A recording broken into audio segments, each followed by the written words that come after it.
got you and your vibes in my mind, I can't get them out, no matter how hard I try. I need you and your heart next to mine, yeah, I'm all about keeping it you and I. When you're here, you spark chemical reactions, your aura strikes like lightning. Got no words, I'm just drowning in attraction. Only one way to describe it. It's electric, can you feel it? You got the only touch that takes me high. It's electric, I'm up in my feelings. Got double vision 'cause you look tonight. Welcome back everyone to Tropical Throwdown 7! My name is Nightera, and of course beside me we've got quite a special person here. We've got So, however you call him, let him introduce himself. Oh man, you honor me, right, Tara? I shouldn't be here right now, unfortunately. We were expected to have Genie here, but I'm always happy to fill the spot. He's got called to play, so the call to play always takes it. But it's good to be back for 7, and shout out to our sponsors below us on there who are helping provide fun in the pool and to pay staff for everybody, because we got quite a great lot in these 12 teams. We got a varied amount of talent that I'm looking forward to see them all. In the first game we're going to get a look at, Nightera, we've got, oh my god, I just had it and I lost it myself. We've got Shattered Stars versus Shattered Stars. And right.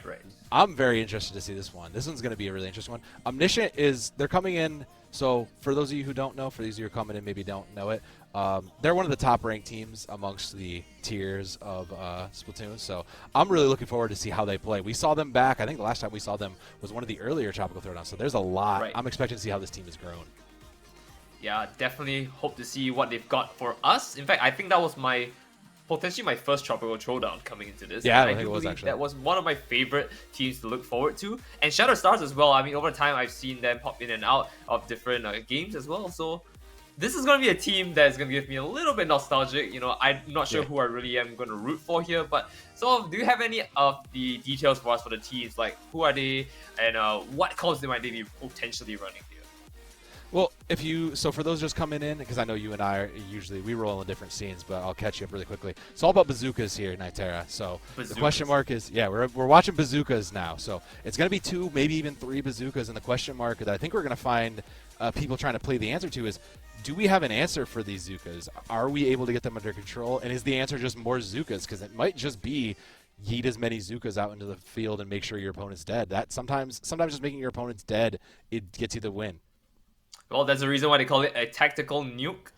I just think the difference is that we have tactical multiple nukes this time. And personally, I feel like going out of a bag might just be the way they can go in out on it. But if they have an option to go around it, maybe a direct kill option is what they might look for. So maybe a reef in their composition will close the gap out for them, potentially giving them a chance to, break the lines a lot faster, or maybe just holding it back a lot more with defensive pressure. That's true. Bubble has grown a little bit of popularity. We've seen a lot more in the sniper backline, so there's still a lot of options. But let's jump over. We got our first map for our round 1 here. We're going to jump over and look at it because we've got Inkblot and we've got Tower Control coming in. And Inkblot, Tower Control, this is a big map. This is like, we're looking at Snipe Rider, we're looking at Pencil. It can clear a good chunk of it, especially if you can maintain control of that middle high ground. All it takes is maintaining this high ground to get a good angle for your Snipe Rider, your Pencil, for your bazookas. There's a lot to be had here. Now, I want to also call out to the fact that there's a lot of tight corners running around this. If you ever try to go in for the long-range options, I mean, you have things like the S-Blast92, which also runs in the thing I was calling out, right? The Reef Slider. Yep. So, that might be an option for you while still covering ground. They're able to push in while not reducing too much of their space in and still going for all that splats that they really, really need. So that is one thing I am looking forward to, but also maybe the sloshing machine to create space with the Booyah Bomb. Honestly, Sloshing Machine still has a little bit of a presence here. You might see 1 or 2 in a round because Booyah Bomb's so good, because it has that range. And you'll see, we'll take a look here really quickly. Just, this is what we, let's say that's fine. I said, now we can jump back to what the counter picks. We can talk about some counter picks because we're not going to see them down the line. But, our map pool's pretty big, so we've got a bit going on. Right. But I do believe that they're slowly starting to get themselves ready while we get that started. But if you have anything else to add on, so I think, what is the weapon you think that's going to be into this? Like, what is your go-to here? I mean, if I'm Omniscient and I'm thinking, what am I picking? it's probably going to be a couple of weapons that are bringing in dualies, and I still think there's still a space for Tacticooler. That's why we're playing Snipe Rider. I'm a backline player by heart, so I would be picking up Snipe Rider, be playing Tacticooler. It's just so good to have that respawn to get yourself back in faster, and it means you get more, especially on a lot of these maps that you're going to see that they can choose from. You know, a lot of them are going to require you to take quite a hike back. I'm looking more specifically at like Sturgeon Shipyard has a little bit of a hike back. Undertow is freaking long. Like, there are some big maps, and you want to be able to get back into the game as quick as you can. You know what? You're absolutely right on all of those things, and we're gonna see how it pans out. I think the sleeper pick might be the Hydra, but like I haven't seen that come out in a lot of play recently, and that's the one thing that scares me. But otherwise, my go-to pick will not change from every other TT, and that will be the Splatana. Particularly the Splatana Stamper, as we get the Zipcaster to go along with it, to close the gap again. A lot of things I'm gonna say is just closing that gap against Zukas, which I 100% think is the counterplay here. I'm inclined to agree with you. I think that if you're going to, like, the way you throw them out of their element is to put that pressure onto them, and that's really a thing that you can, that's one of the ways to get around it, right? Getting in with the Zipcaster, getting in with Splatana, getting in their face. Right. That's one of those ways that it can backfire, but really just keeping the pressure up, especially on a mode like Tower Control, taking the space and maintaining it is going to do so much more. If you don't give them the space to fire off those Trizukas, it's just going to be just that much harder. It will definitely be quite the challenge going into this, but there's definitely a lot of picks that we get to see later on that, you know, we can keep speculating, but what really comes down to it is the games itself and what they pick around. You know, one good team wipe might just be the game-making decision that they need to clean up the games out here, and sometimes it's not about the composition, it's just one big misstep. Yeah, I agree completely. So for those just joining for their first Tropical Throwdown, it is counter pick, which means that if you win, it's gone. Mode map is gone for you. If you lose, you can still come back and pick it. A couple few intricacies to it all, but as a general, you know, if this map mode combination doesn't quite work for you, it's all right. You play again. We're still early in the round robin stages because we are just starting off. It's going to be best of 3, but later on when you get to best of 5 and 7, those kinds of counter picks can really make the difference. I was not told it was 5 and 7, and I just want to preface this. I am on the first half of the slot for round robins. Mainly, it's not. You're fine. Me and you only fine. have to worry about best of 3. We're fine. Yeah, we're only doing the best of 3. It's going to be Magic and Octo who are going to have to worry about the longer sets. We are here for the short bits, Nightera, and that's all that matters for us. And so that's our job out here, is to make the impact that matters to you, tell you why the teams deserve their spot into that BO5, that BO7. And honestly, these 12 teams, they are really fighting for something quite magical here. You know, a little bit of a dollar bills, you know. Yeah. $200 is down into the pot here, thanks to, again, Golden Spade Esports for actually giving this opportunity for that $200. And also another sponsor, which is our head of production, Soaf, which, if you didn't know, I have no idea why he even threw money into this. You know, he told me to say that. I'm not going to change his words whatsoever, right? He makes the event run smoothly, and so does Golden State Esports, which is a non-profit organization founded by educators. So, what do? Well, this scholastic esports coming in all the way from New Jersey is going to give you all of that goodness through their mission, which is to create high quality in student-centered experiences through scholastic esports. So all the students, and I mean every single one of them, can use esports as a platform to grow socially, emotionally, and using it in academic sense. That's just awesome. Yeah. And so if you do the same thing too, just that you do it with us.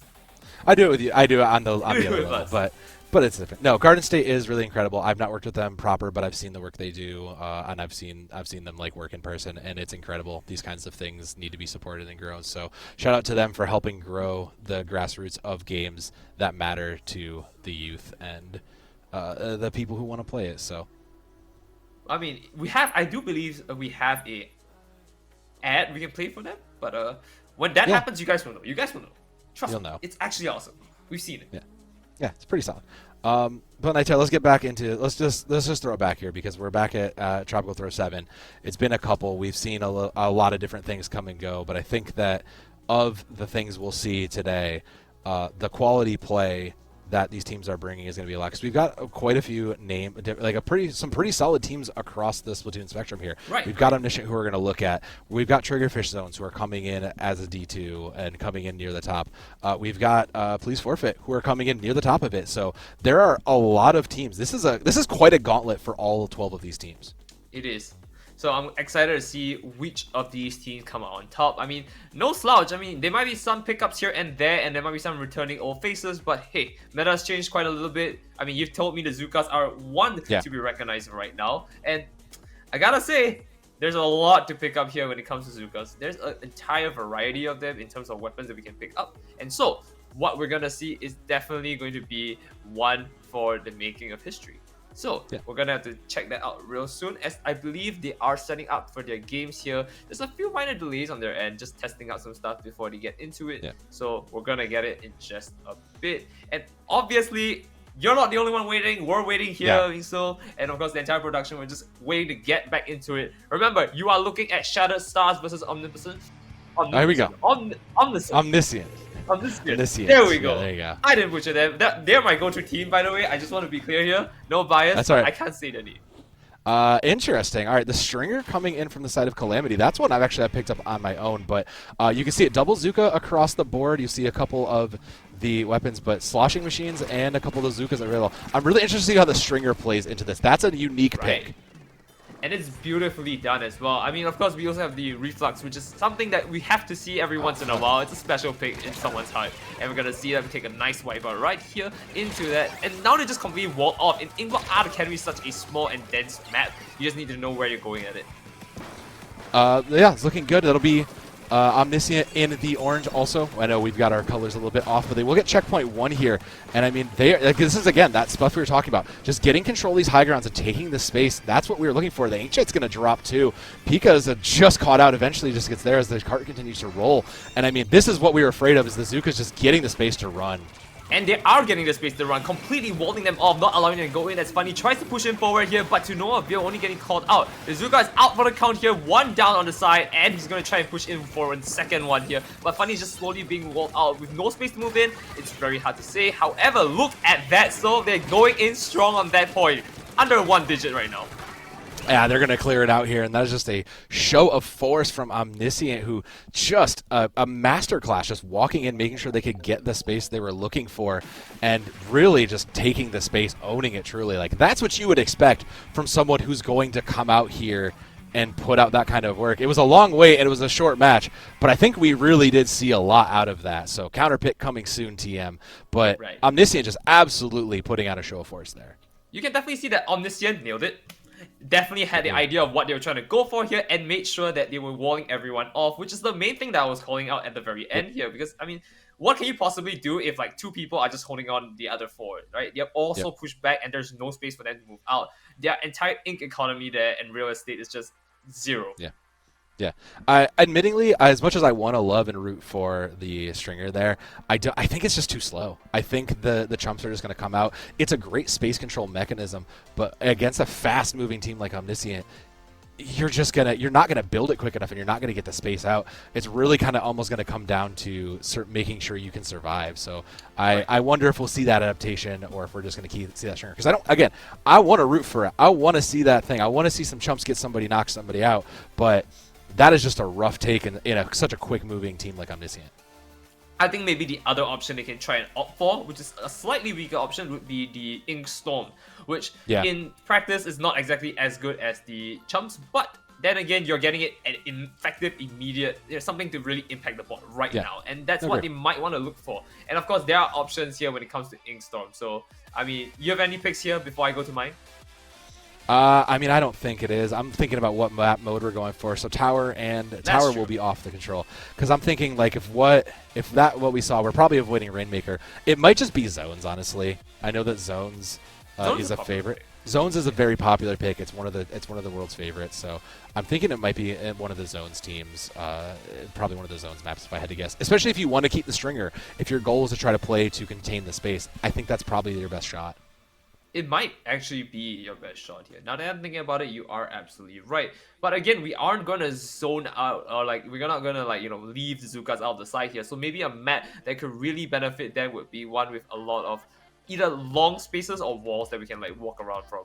Because that way, we're not gonna get the area effect of the Zuka. That's what I'm thinking here. But hit me here if I'm wrong. But no, I think that's a good read. I think you're right. I think you want to play in a space where you have the cover, right? Like, Ink Zukas will kind of hit it around and will kind of play around a lot of those walls, but you really do need that cover, because that's the one thing that's going to take. That's kind of why I was questioning maybe we need to think about bubble. Maybe we need to bring in a junior or something for that bubble, because we got to have protection versus these these Zukas. That's probably one of the main other ways we're going to do it if you're going to play not aggressively. I mean, on the other hand, I mean, you could also run something like the Neo Swooshmatic, which is something that gives you a lot of control around the map. You play a wider map where the Zuka, while may still excel to some extent, is going to have to suffer because you have a lot of entry points with the beacon as well. On top of that, you still have the killer whale to spot them out as early as you can. Once you know where they are, might be best to just avoid them. And in a game of whether you're playing for zones,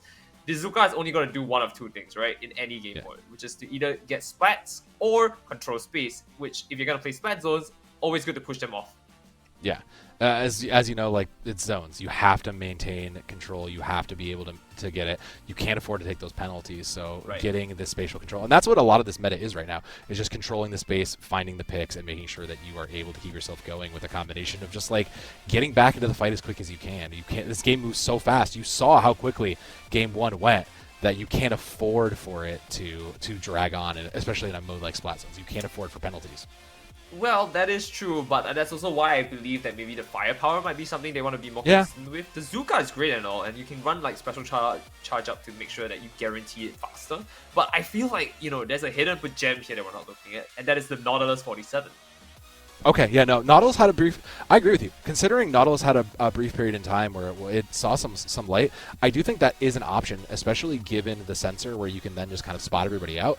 I don't hate that. The problem there is that it then has to compete against either Ballpoint, which has Inkjet, and which anybody at the higher levels will be able to find value with, or it has to compete against Sniper Raider, which is giving you your Tacticooler. So it's in a really tough spot. I do think Nautilus has some angles that could work, but it would really require a bit of team manipulation. Right. My counter argument to that is actually, why run the Inkjet when you can just run and basically an instant another splat. bazooka. Yeah. Or run a Zuka, right? Yeah, Either run a the Zuka or just yeah. run the Knot, because the Knot has the ability to charge up end story, right? So if you are able to find your mark with point sensor and you're able to fish them out, it is a no-brainer pick to run Nautilus if you have the ability to really go through it. But I believe we've already got our map and pick here, which is Sturgeon Zones. So yeah, we were half right. We caught zones. Right. Yeah. Look, I'll take that. It's game 1. We're 50%. That's fine. Sturgeon is always an interesting one. Shipyard is... We wanted something with cover. We wanted something that maintained it. That's perfect. The problem is there's a lot. Yeah, great. The problem is there's also a huge high ground here that you have to be able to get control of if you're going to quite literally rain down ink from above with Zukas. Well, that's the other problem, because when I mentioned the Nautilus, I also mentioned Inkstorms before, and I thought like, hey, this is the perfect pick. But then we forgot that, hey, Sturgeon has this underbelly as well, right? That you can play under it. And maybe Blasters might just work a little bit better there in that case. Or, you know, just avoid everything underneath. Yeah, I mean, it's kind of a dead zone. It is a dead zone there, so... But it does open up, like you said, it does open up a lot of range here. So things like the Stringer we saw could continue to stay. Things like Zukas can just kind of sit back, farm up their ult, and then maybe play for that. So this may be a little bit slower of a map as we get into it. Right, but let's get into it and see what they've got here for us as we get into it. What are we looking at? Oh, roller. Okay. Yeah, we see a roller. The Ballpoint is taking a return. Ooh. Looks like we'll see a crab back. Okay, we'll see one crab back from the side of Shattered Stars, and we will see the roller. The roller is an interesting pick. That makes sense. That's how they're going to get a little bit more. I believe it's Kraken as well, and Ballpoint making a return as well. So a lot of firepower from the side of Omniscient. Yeah, it's a lot of firepower from Omniscient. And they already got basically a pseudo wipe here with holding them all just back. All of the joys of Volti running in very strong, coming in strong. Now look at that. Omniscient is just going in hand here with the Burst Bomb creating so much instant space here. And now all they need to do is just wait it out. Funny is coming around the corner here and the Zuka's on standby.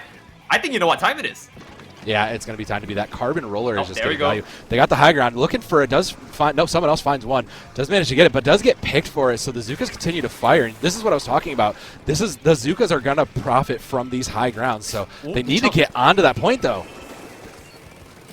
Oh, I was holding my breath there for just a bit here as we do see a fight. And soon here, Jing almost going to get him down, but what a wasted Inkjet there, getting a return trade on right there with Calamity, and they're able to just slowly hold the ground. But 20 points remaining, they need to start making an effort to go into it. Holding down control here coming in from Tiga, nicely done. And this means they have a chance to pull this back. Real Estate looking really blue right now as they are going to make their stand right now. Look at the amount of specials they have though, only one on the side here on Splash Shot. Yeah, but they do continue to find the picks. Primato's going to throw in the Inkjet as the junks come in, so looks like they're going to try to find the value. 3 down for the side of Shatterstars, meaning that it will eventually fall back, but there is a huge penalty, so Shatterstars not out of it yet. They just need to get a full 4 team before they head back in, because Volti is pushing. Volti's hungry. Ooh, Volti really going in for it with the side of Ronaldo just holding his fire with the ballpoint pen here. And now, what is he going to do? He's just stuck with the Zuka just holding him down. Jimbo is going to try and push in, but to no avail. He only gets 1 from Volti here, and there is nothing else he can do. He has to slowly ink his way back out while everyone returns to safety here. And charge up as well, by the way. Every single time ink is going out, they're just taking it back, and Omniscient just slowly charging the specials once again. Look at that. Look, respect here. They are playing forward. They're understanding that if we just don't let them get to the point, we can burn down our clock. And the Crab, unfortunately, didn't get it there. Ash just playing deep, finds 2. This is going to run down the clock. Omniscient, in a dominant 2-0 fashion, is going to take round 1. I think Omniscient definitely showed up with quite the guns blazing here, and Shatterstar had something going for it. But it really looks like this time, though, looks like the stars have fallen. Yeah, they'll fall. They're not broken yet. That's just round 1 of round robin, so it's going to be a tough one. And honestly, like, no discredit to Omniscient, but this is probably one of the hardest matches that Shatterstar will see today. So, which is good. Yeah, like, it's good. You got out of the, if nothing else, you got your hard loss out of the way. You take it and you go forward into the next round, and you just kind of go, look, it can't get any worse than that. We beat probably arguably the #1 seed. We'll take that. Let's go forward. Use that as motivation. And now you get VODs of it too, by the way. This is streamed, so you can pick that up and watch it. Yeah, yeah. You got, I don't know. Well, and you know, there's a question mark of, is that even worth watching back? We kind of just got, unfortunately, flattened because it's a tough team. Omniscient is a no-joke team. Sometimes you just look and go, that's the way the seeds tumble, and you just kind of go next. But it's, you know, we're still in groups, like I said. Copy there. Yeah. That's what I was well, saying. like, Maybe there's a lot to learn in it. There is a lot to learn, because you're right. Like, what are they doing that was so well? Like, the carbon roller there was an interesting little change up, and it worked well for Volti. May not work for you, but you can look and say, all right, what did they do that's successful? I think a lot of it more so has to do with their positioning. So I think there's, like you said, I wouldn't necessarily go hard on this footage, but I would take a look at it and be like, what did they do that we can kind of mimic to success? Right. It's always starting to understand where good players get their ideas from, copying those ideas, and then making it as your own. Yeah, of course. But I think that is about more. That's what we can say about it. So, so if you have anything else you want to add for that before we drop into a break? Nah, there's nothing much to say about that. I'm just going to take that first round, but I'm excited. There's gonna be plenty more games ahead, Nightera. All right, then we're gonna jump into a break, and we'll see you in the next match in just a bit. Thank you. Clear. Thank you.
cried for you, I tried for you. Tell me why you left me bleeding. I died for you, I cried for you, I tried for you. Tell me why you left me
from the front to the back, go.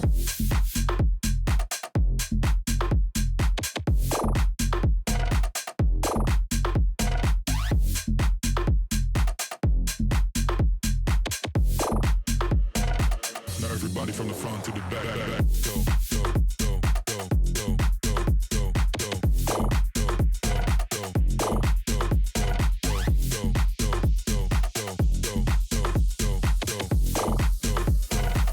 everybody from the front to the back, go. Don't stop the party.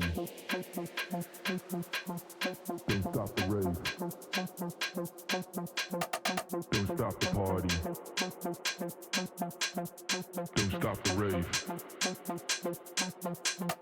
Don't stop the party. Don't stop the rave. Don't stop the party. Don't stop the rave. Don't stop the party. Don't stop the rave. Don't stop the party. Don't stop the rave. Can't feel my body, but don't stop the rave. Don't stop the party. Don't stop the rave. Can't feel my body, but don't stop the rave. Rave, rave, rave, rave, rave, rave, rave, rave, rave, rave.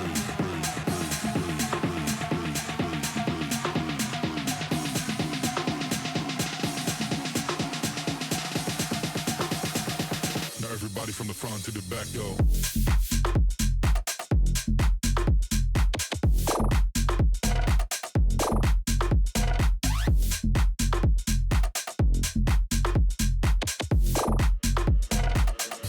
From the front to the back, go, go, go, go, go, go, go, go,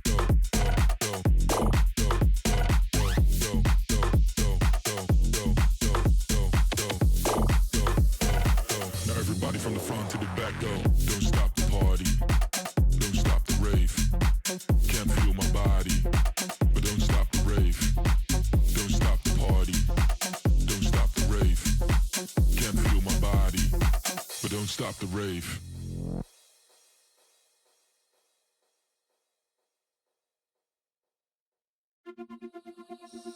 I don't wanna keep on second guessing, 'cause guessing is useless. Keep on second guessing, 'cause guessing is useless.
Hello, welcome back to Tropical Throwdown 7. We're back again with the next round of games. If you've forgotten who we are, don't worry, that's my job to remind you. My name is Nitera, and of course with Soaf here on my right. There we go, right. That one. You got it. Yeah, there we go, we got it. Game Next 2 game is we upon fought- us, Nitera. Game 2 is upon us. We got the It Shonen is, it Spirit is. versus Free Forfeit. Oh, I can't wait for this. Hagglefish Market on zones, and we've already got our teams all lined up and ready for it. This will be quite the exciting match. In fact, this might be my favorite map because I've seen one particular player running around with a Splatana with a Zipcaster the last time I was here. So, Oh god, very yeah, it's fun probably. of this. I'm trying to think if that was Chara or not, because odds are You pretty know good that it, was pro you Chara. know it. Yeah, that was probably pro Chara. But yeah, no, this is a great map. This is like the This is a great zone's map. big. It's highly contestable. There's plenty of flank goals you can get around. I think this is arguably. I'm gonna go on record to say this is arguably the best zones map. Period. There's my Period. statement. Clip it, send it. I'll put it out there. But Shonen Spirit versus Please Forfeit. Shonen Spirit coming in down from 0-1. Please Forfeit coming off a bye. So this is gonna be a bit of a question mark here. Please Forfeit's a very strong team, but Shonen Spirits, they got that dog in them, so we're gonna hopefully see them bounce back from a loss. Well, they are going to get started here. Let's look at their composition. We do get the Leader. Splatana Stamper here, which is going to be quite the joy for me. And an E4K. Okay. Oh, a lot of quick respawn, double leaders. I do also want to throw out there is a bubble, there is a junior out there, so someone is preparing here to deal with a lot of those Zukas, and I like this adaptation. We'll see where this goes. Echo's really big on the spot here as we do see Xenon trying to make use of that small little tight spaces that they have right now. Moving it. I don't know what's happening Oh, here. wow. Is this... Ooh. Jump out. A little Looks bit like of lag here. a little jump out. Look, we're playing. Look, we all know Nintendo's doing their best they can, but it looks like No, the that Shonen Spirit is will not get the that. best. That is not the best they can. Shonen Spirit's We going to saw get that. initial first point though, but they don't have the space to stand on. Police Forfeit just holding forward. You know, every time I hear Please Forfeit, I really do believe that they have a chance at this because, you know, they really need that small little advantage here moving in as they do see the Wave Breaker moving out with the Bubbler holding their ground here. She's just trying to find some space here to move in, but that Bubbler giving him a lot of trouble here. Pushing in for space right now, this is beautifully done by them. But, oh, Nick from the corner! A return trade from another one. Another charge is just going on his neck. They're breathing him down. And now, they're ready to go in again for the assault. Shonen Spirit got that fight in them. They're looking for more. Aloha is just trying to buy that space. They're going to hold control of ramps here. A couple of specials coming up, including that bubble. So, I mean, they're primed at 25 on the clock just to keep this going. And they'll lose one, but a late DC does not help. Ooh, very good Sharking coming out here, and they're getting out Mishi here. No shot right there. Aloha's going in for a second one, but to no avail. Pushing him back forward here, we do see a return, but not the return we're looking for. Nah, is the return. So the DC means that they are stuck basically with there because we were less than 40 points. So, I mean, it unfortunately was going to be a loss for Police Forfeit, but just that's kind of the, you know, the kick in the shin that goes with it. So a well played from the side of Shonen Spirit, really coming out the gate from a loss and pulling it together. You love to see it. Pretty dominant too. They didn't drop a point. Not a single one, mind you. I mean, they did drop one or two splats here and there, but really, all in the greatest scheme of winning 100-0. Yeah. I mean, that's the best you could ask for. So counter pick will be incoming soon once we get everybody reconnected and good to go. But I do think that it's all things considered. Like that was a pretty dominant showing. I'm sorry, those were backwards. I apologize. We're just getting that now. So Shonen Spirit was in yellow. That was Please Forfeit in purple. So Please Forfeit did not need to ask nicely. Shonen Spirit unfortunately took the loss there. That was them. So Right. all good though. But. Good, though. Yeah, but that all said, like, Police Forfeit, still a dominant showing no matter what side they're on. Still a dominant showing. I mean, if you're Nightera, where are we going after this? Because that was a pretty rough, you know, you can technically repick zones if you are Shonen Spirit, but I don't know that you really want that at this point. Here's the problem, because like I think in any game information is key, and the problem with that game was it was a very, very different game compared to the first one we watched prior, because there was no information given. There wasn't like a stall here where in Inkblot for splat zones they were buying time to slowly get it back every single time. Every little bit you splash onto the zones for Inkblot matters. Well, versus Haggle is just such a big space, like you have to really make an impact, and the EK definitely did, but we don't have a lot of information to work with to know whether it's better for them to run back splat zones or, you know, run it back to another map altogether. And my suggestion is maybe running it down for potentially Rainmaker if you don't know that. Why? You're always going to lock someone out to the Rainmaker, which effectively is kind of like a debuff in my eyes. it is a strong weapon, don't get me wrong, creating a lot of space, but for the charge time you're getting and the amount of like, your weapons that you're losing out of it, you might want to consider that so you know how they run one by one, and then you might have a chance to figure out a counterplay. The other thing I would shout out about that, and I think your Rainmaker read is not bad here, considering I would have called that an atypical round. There were not nearly as many bazookas as we had. We had E-leaders in the back. Like, that was arguably an off-meta match that we saw. So something like Rainmaker, if you're not trying to play a bunch of Zookas, if you're not trying to play that kind of stuff, Rainmaker I do think is a good read. Rainmaker will always be the neutral pick, so to speak. I mean, you have your options of, I guess, Clan Blitz if you really, really wanted to. Sour taste in my mouth. Like, it's just a bad taste in my mouth. Clan Blitz. I understand. Look, there are very few teams that want to play Clan Blitz, but I do think that the mode has its merits. I would argue Clan Blitz needs the most teamwork, and if that's something you feel comfortable in, like if it's something you feel comfortable in and you think you can win on, especially now match point like game 2, if that's a thing you feel you can win on is teamwork, it's not a bad option to go to. But we can't even tell right now whether, Feast true. for Fate has the teamwork going on. What I'm really seeing from this bird's eye view, if they really want a feedback on this, Please Forfeit definitely has a lot of potential to go in sharking and slaying very well. It could just be a potential issue of the entire composition is just a lot more faster in a sense. I mean, shout out to Aloha with the Tri-Slosher here, which is arguably my main weapon of choice for any fight. Not even a Spatana can take that one away from me. And I think that, in the overall composition, even having a charger on their side benefits so much because of how much space they were pushing forward. The charger was very safe, didn't need to get pressured down, and had all the time in the world to take a shot.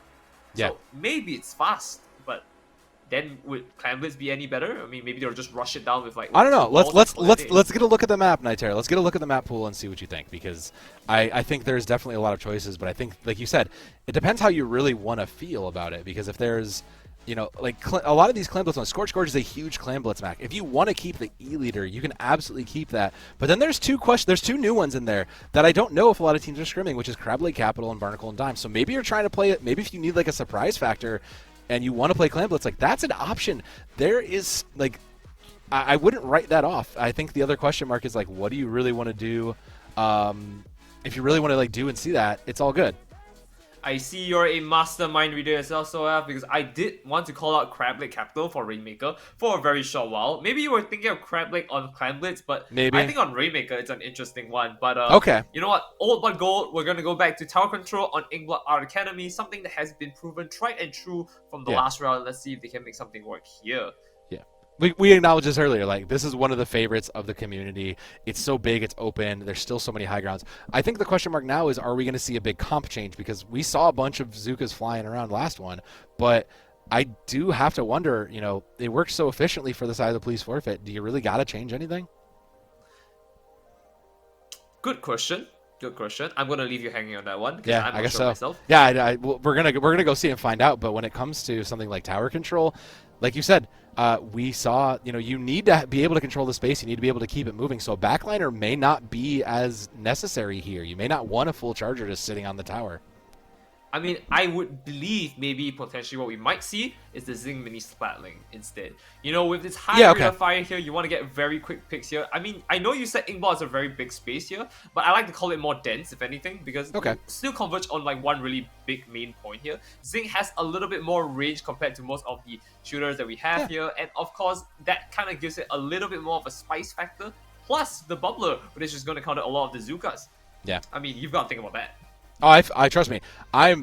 Find me off stream. I'll talk about how I'm a long proponent of Bubbler as one of should be one of the more used specials and probably is one of the more broken ones down the line. But we'll see if I'm gonna have strong feelings about that after this as we load in. And it looks like we're gonna see pretty similar to what is. We'll see a cooler come out.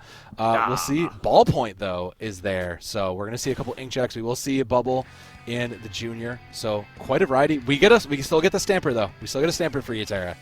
Alright, that's true. We're gonna see how this pans out here. We just see from the corner almost getting knocked out here. Safu is gonna try to take a fight against Aloha and the help, but moves back all the way. Oh, little nick for the corner by Aloha's splash radius here. They wanna be in the wet zone.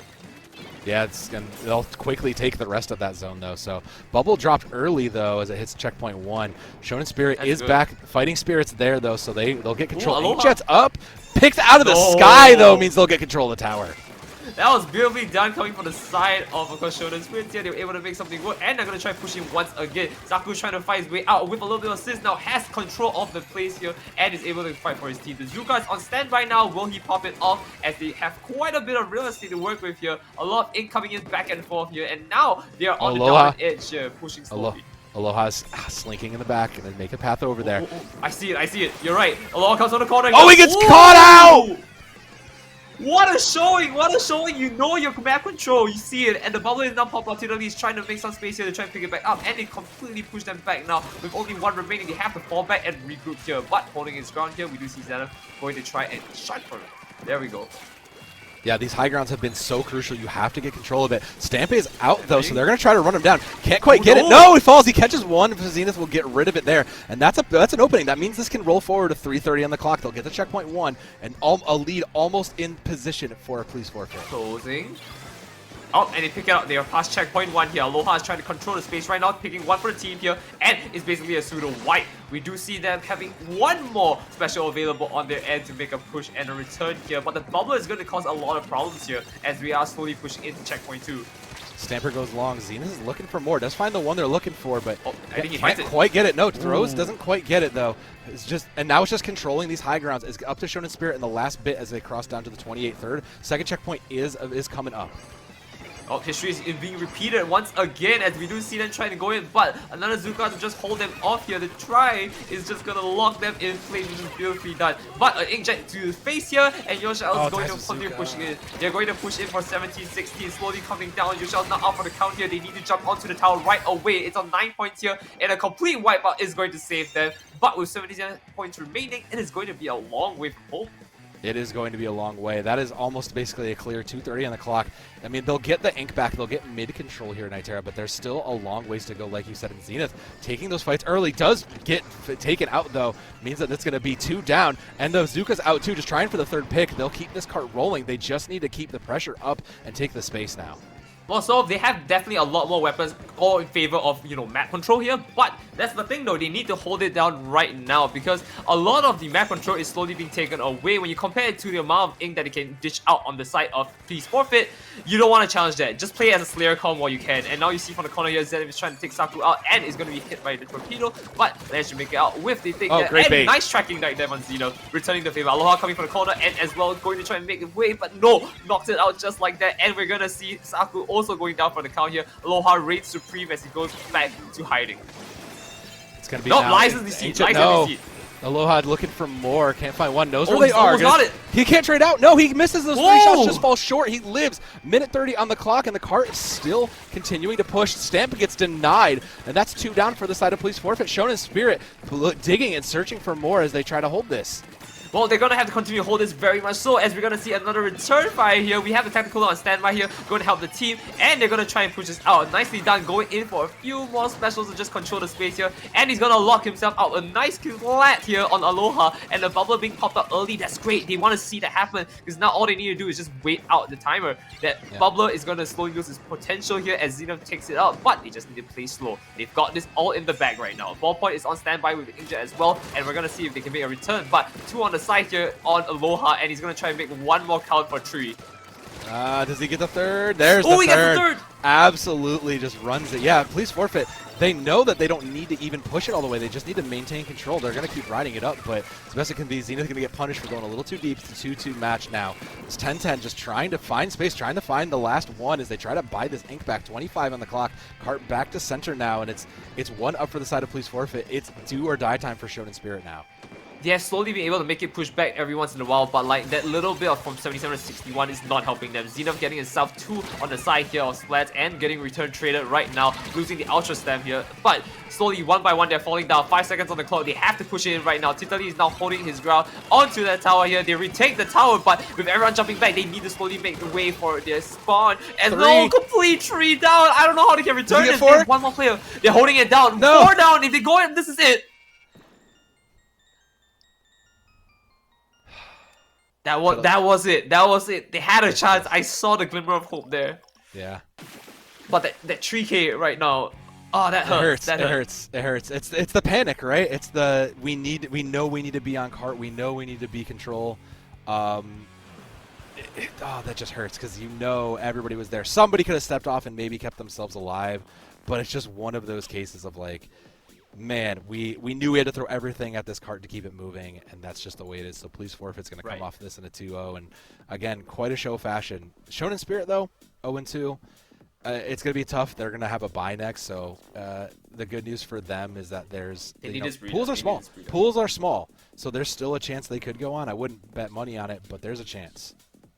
That small chance is going to be something they can work forward to.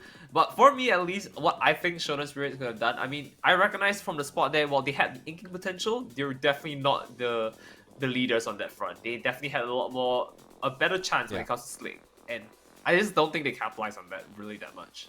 Yeah, well, it's hard to, right? When you think about everything that was being fired in the way, there was no fight that wasn't a 2v1 or no fight that really wasn't under a lot of pressure. Even the 1v1s, you had someone, trying to help out and team up those fights. So the team play here from both of these sides really just being shown to the top. Right. So, I mean, obviously, we have quite a bit running into all of this, but then again, I mean, there's something to learn here, and maybe this time the lesson for today would be to understand your composition and how you move around it, because what it really looked like was like everyone on the side of Please Forfeit were just going for, turfing, but in the process it was just like oh, you guys are here, well, that's mine now. Yep. And they just ended up having so much control over the map. I think at least 80% of the time I'm looking at it and all I see is like bluish purple, Yeah, that's all it was. Yeah, it was all lost. But that's game 2. That's the game 2 of rounds. There's going to be one more before we make our top cut. So hang tight. We're going to take a quick little break, and we'll be back for game 3 round robin before you know it. Hello? It's me. Thanks again for taking my case. I didn't know what I was getting into, and I didn't think it was going to be that. I just needed the money. Like I said in our first meeting, my boyfriend Marcus has been acting strange. I gotta go to a meeting over the weekend, or Friday night to Saturday. He's irritable and distant. Frustrating thing in the entire planet. Genuinely, I feel like every time I try to change something, He's working more, gets phone calls at odd times. This is my fault. I'm so sorry I dragged you into this. I'm always grateful for the help you give and everything you do. I'm worried there's something going on he's not telling me about. What is going on? Why is that dude? Who is that? Who is sitting out here like doing that stuff? That's absolutely insane. I don't know what's going on, but I know it's more than just working late.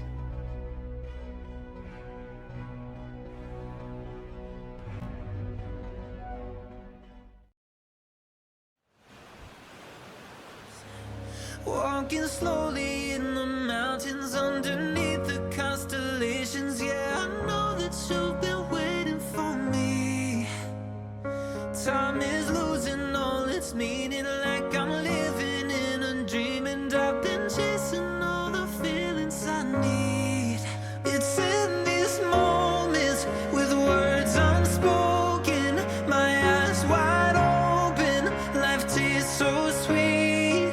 It's in these moments where all I know is coming into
Welcome back everyone to Tropical Throwdown 7. We are back with our next set of games. Fresh Tacos versus Minute. No, you didn't hear that wrong. That is right. We are going into our third game. Pretty fast and furious today. My name is Nitera. Again, we have Soap on my right here, and we're going to get you some fresh takes on these Fresh Tacos. Do you have anything for us here? So? Oh, the Fresh Tacos have had a little bit of a fresh struggle, unfortunately, coming off the one loss. So with a bye on each side, Minute is the only team. They've come up for one, and they're down one. But it's a new game, so a new start over on Humpback Pump Track with Rainmaker. You know, one of the favorites from Splatoon 2 added back in. I mean, this thing is huge. This thing is a huge mound. There's so little to hide behind. This is the one spot where I'm going to say if you need to bring in a bubbler, if you're going to keep yourself safe, especially in a mode like Rainmaker, it can move fast, but you don't have protection. You don't have cover here. That is true. I mean, like, it's a very open field here. I mean, we've seen a few picks on the off chance that if I do see them, I'll call them out. But a Bamboozler is what we're going to get here today with an Ink Brush on standby on the other side. We've got some interesting picks. And Bamboozler is an interesting one. We really don't see that. That has to be a specific out of Red Room. So very curious to see. Whale did get some buffs, so good space control out of that going into this. Well, Rex is going to run from the corner here to create a little bit of space for an entire team. On the side, we also have the Splatling going in. But well, it looks like the anchor is basically down for the count here as Rex is now stuck all on his own trying to fight this ranged fight. But to no avail. Rainmaker almost picking out with enough on the Zuka here. They might have a chance to block it through. But no, that checkpoint goes down. And it looks like they're slowly falling down. Rex still an MVP here, holding his ground all on his own and making it out again and again. You know, I had some question marks about the Bamboozler, but the Whale is getting value here. And it's continuing to move here, 35 and going. This is Minute just trying to close this out. The path is clear. They're just trying to get it in, and there's the slam. Yeah, blinking, you'll miss it, Nitera. Minute just did it in under a minute. Tell me about it. I did blink. I did miss it. And I absolutely have no idea how this entire competition worked out in their favor. The Bamboozlers just going in, piak, piak, piak, 1, 2, 3, and basically they were just in for the win right there. Really fast. Special from Red Drum, indeed. Yeah, I mean, I think the way that Bamboozler works here is very fascinating because it works as a frontline slayer, but the quicker charge and the fact that it's willing to get in your face is really concerning. Normally, I think it might be a little bit of a mind trick here in a ways. You see the laser pointed at you, and you're kind of instinctually thinking, oh, where's the E-leader across the map? No, it's the Bamboozler 2 inches in front of your face. I hope you're already splatting because it's got a little more range than you might have. And the other part to that kit is, like I said, the Whale. The Killer Whale just buys so much space, especially in a mode like Rainmaker where you just need to go forward. It's a really good pick. So, I mean, where do we go from here, Nitera? You know there's a Bamboozler across from you. Where are you going? I mean, if you're gonna try and play the range game, you know where Sturgeon Shipyard is at. But I'm gonna call out Ship-Shaped Cargo because that's gonna be an interesting one for all of us here. And I'm gonna return it back to Tower Control on this. Okay. Now, I'm not sure if you know why, but I'm gonna let you speculate first. Well, we've seen Inkblot Art Academy, and I feel like that's going to be their go-to. But us as, like, commoners, common squids in the world, as you say, I'm going to say that you want to see either... I'm going to say you want to see Eeltail, honestly. Really? You think I would go for Eeltail? I mean... I think that's my guess, because the other ones feel too easy. But, like, Eeltail on Tower Control, I don't think a lot of people are playing it. I think that's like a one that maybe you sneak into. You might be gone to something here. I'm going to hold you onto that thought.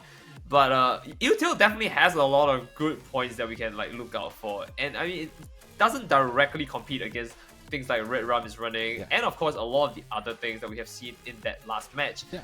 Granted, it was very fast.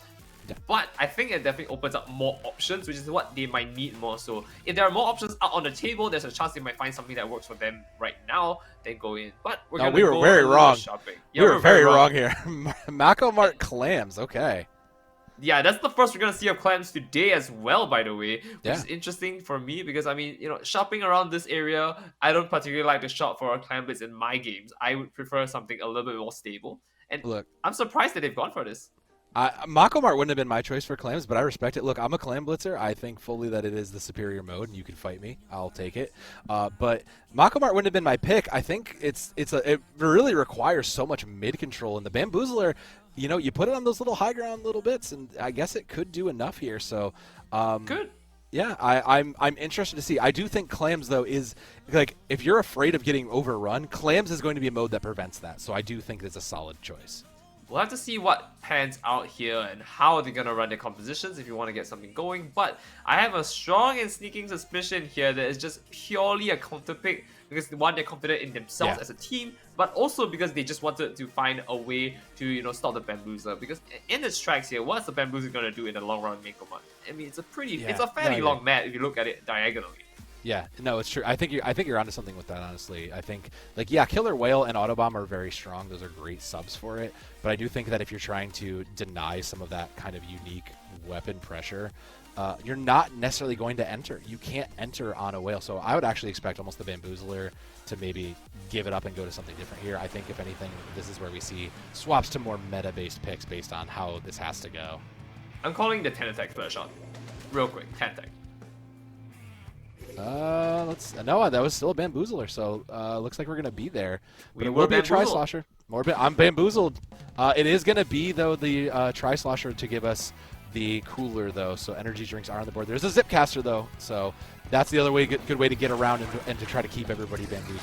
That is true. Shocker is going to try and run around the corner here. Oh, He great does want shot. a team on Red Rum of all people, by the way. And now he's going to make his way forward here. But coming from the corner, the Brush is going to take him out for revenge. Now we do see him going very close here with the Clam Blitz here.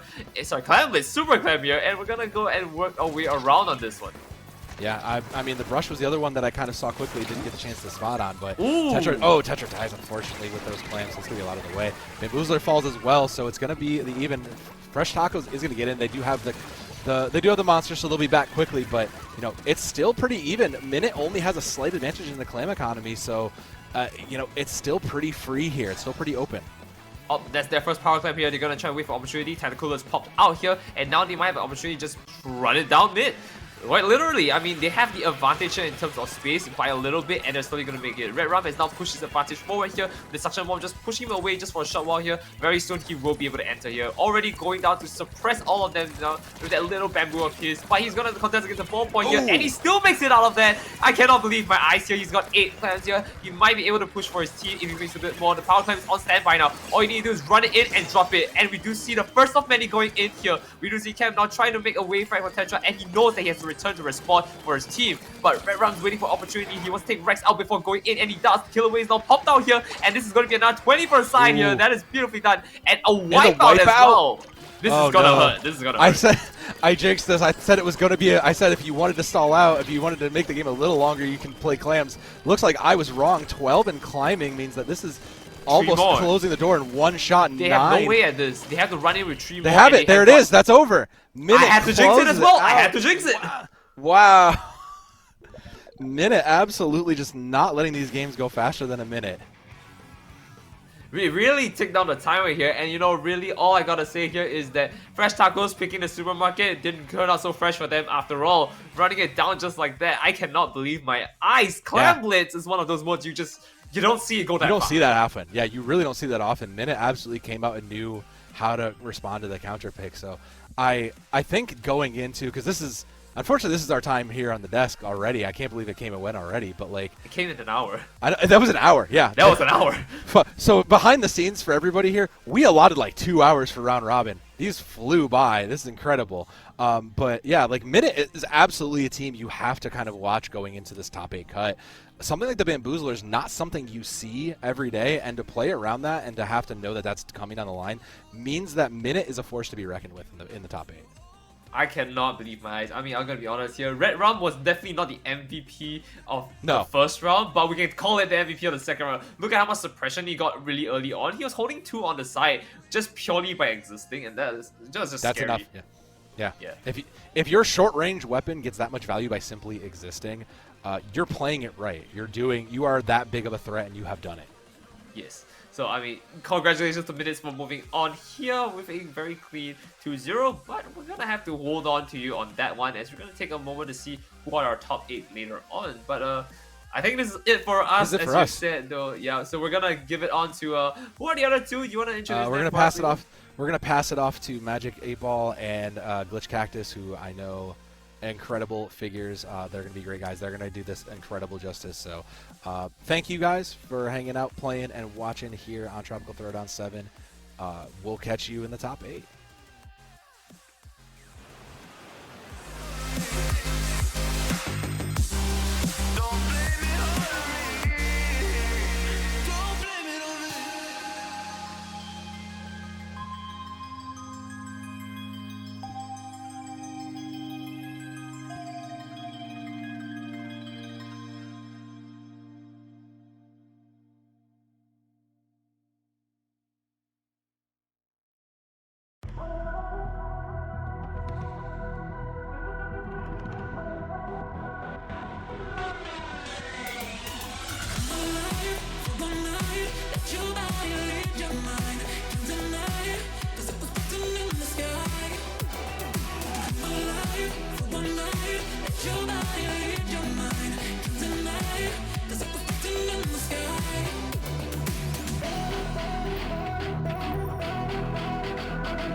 With me here, you'll never be lonely. It's oh so clear, I've always been falling through a life that's upside down. Somehow you turn me around. So stay another night.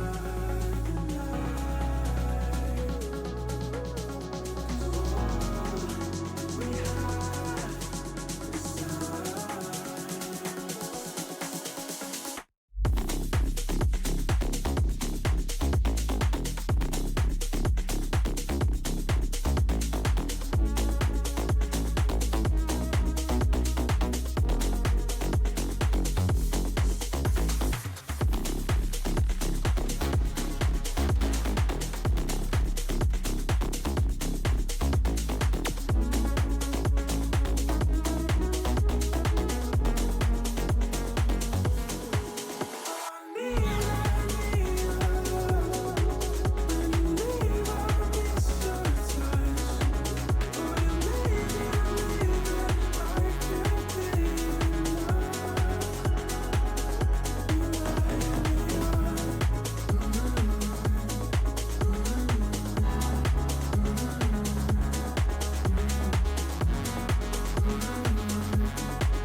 Keep you close and savor the moment.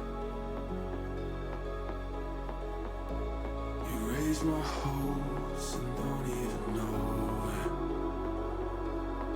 In a life that's upside down,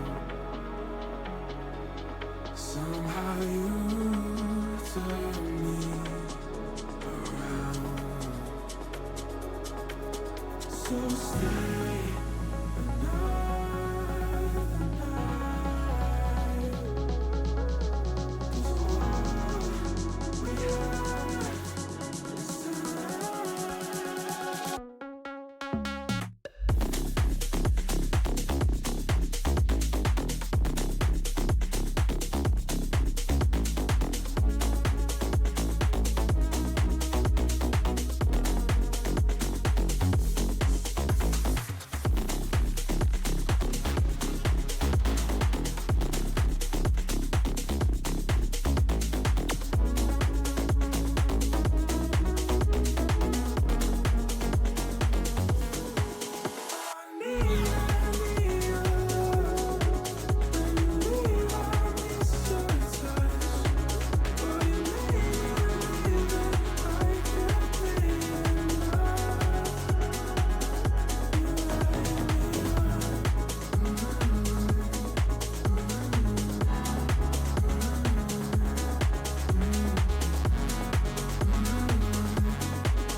Sometimes a disaster, sometimes we are free. Oh, you take the long way to stay close to me. I don't want another, I just wanna breathe. You take me higher, you stay close to me. Oh, I feel so alive, feel so alive. The dark won't close my eyes.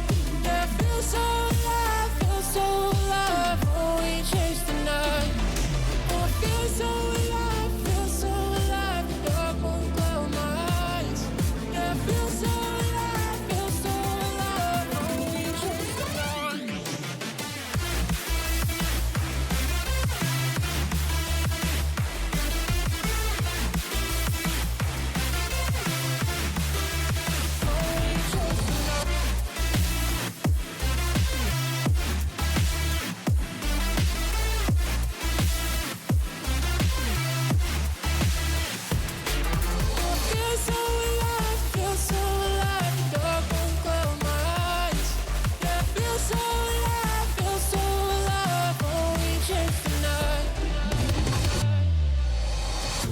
a disaster, sometimes we get free. Oh, you take the long way to stay close to me.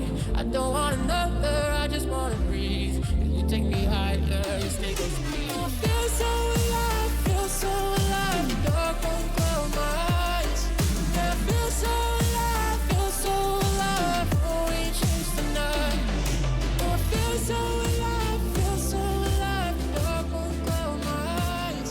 Yeah, I feel so alive, feel so alive. Oh, we chase the night.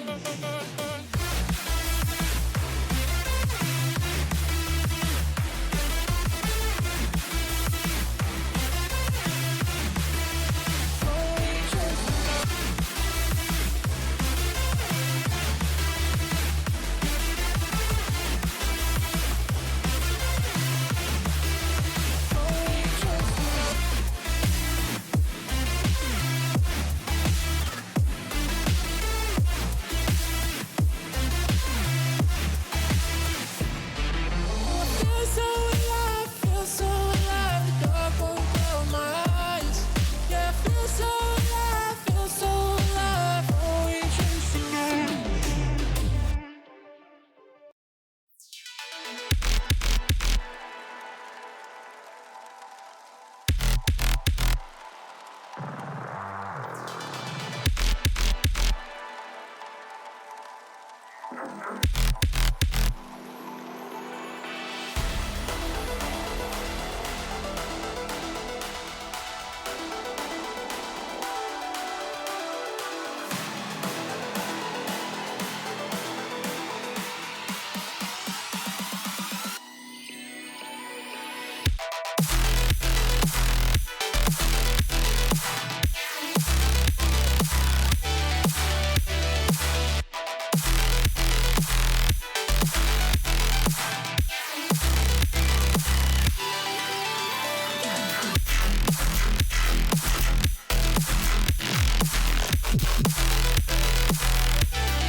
Entombed in my mind, can't seem to break away.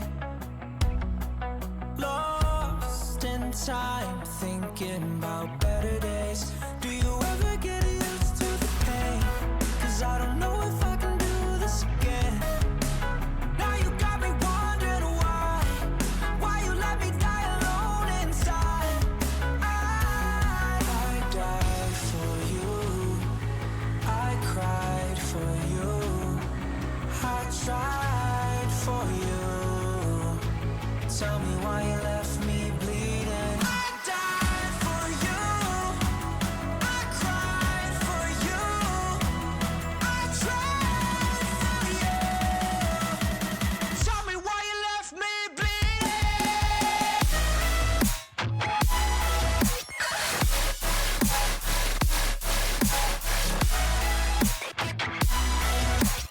Tell me why you left me bleeding.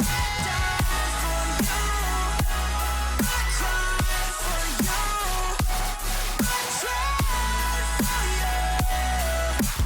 Tell me why you left me bleeding. Lullaby, some of you still in my head. Bloodshot eyes, can't sleep, I'm rotting in my bed. Even the drugs don't faze me. I don't think you understand, I gave you everything I had. When did shit go wrong? And now you got me wondering why you let me die alone inside. I died for you, I cried for you, I tried for you. Tell me why you left me bleeding. I died for you, I cried for you, I tried for you. Tell me why you left me bleeding.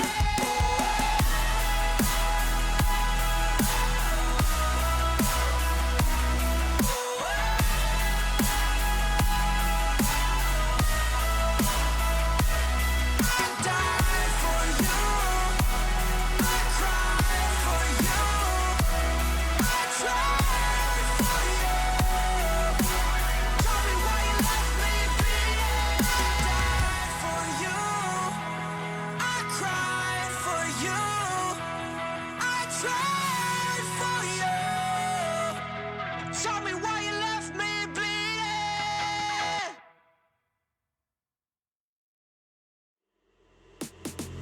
Don't stop the party, don't stop the rave. Can't feel my body, but don't stop the rave. Don't stop the party, don't stop the rave. Can't feel my body, but don't stop the rave. Rave, rave, rave, rave, rave, rave, rave, rave, rave, rave, rave, rave, rave, rave, rave, rave.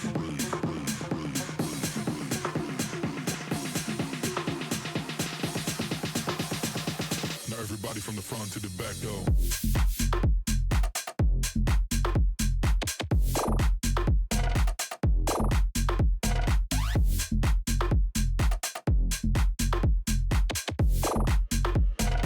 Now everybody from the front to the back.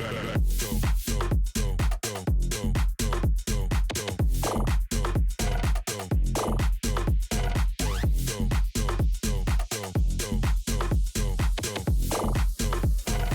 now everybody from the front to the back go. Don't stop the party. Don't stop the rave. Don't stop the party. Don't stop the rave. Don't stop the party. Don't stop the rave. Don't stop the party. Don't stop the rave. Don't stop the party. Don't stop the rave. Can't feel my body, but don't stop the rave. Don't stop the party. Don't stop the rave. Can't feel my body, but don't stop the rave. Rave, rave, rave, rave, rave, rave, rave, rave, rave,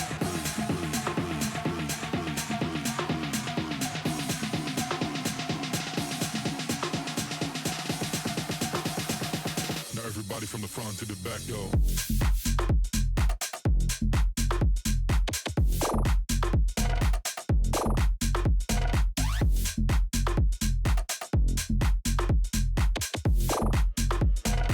Now everybody from the front to the back. Go, go, go, go, go, go, go, go, go, go,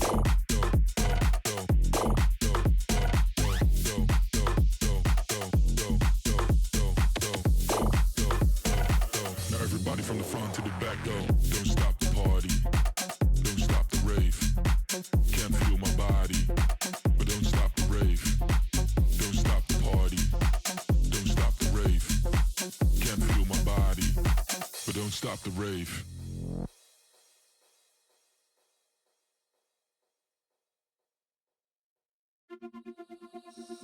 I don't wanna keep on second guessing, 'cause guessing is useless.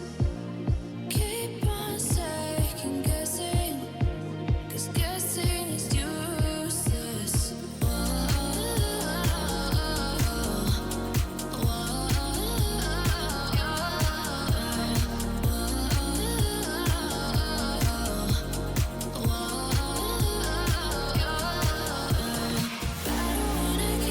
on second guessing, 'cause guessing is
I think it's dawned on me that you ain't coming back.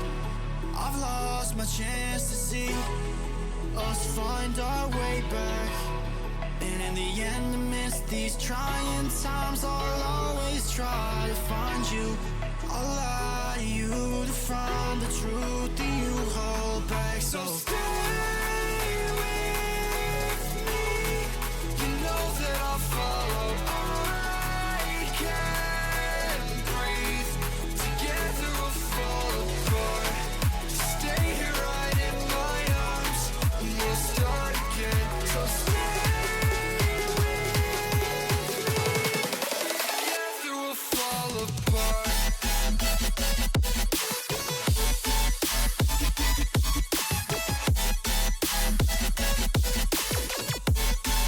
Together we'll fall apart.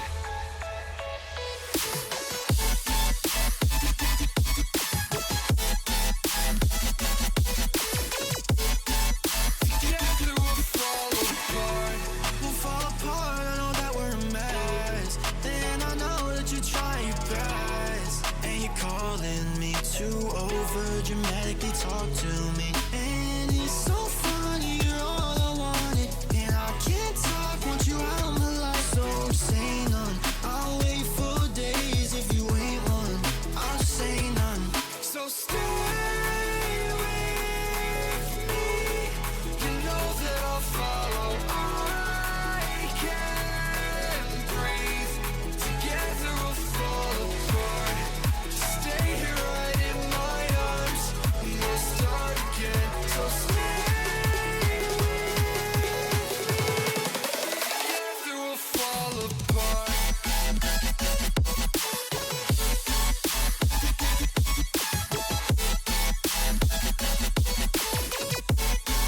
Together we'll fall apart.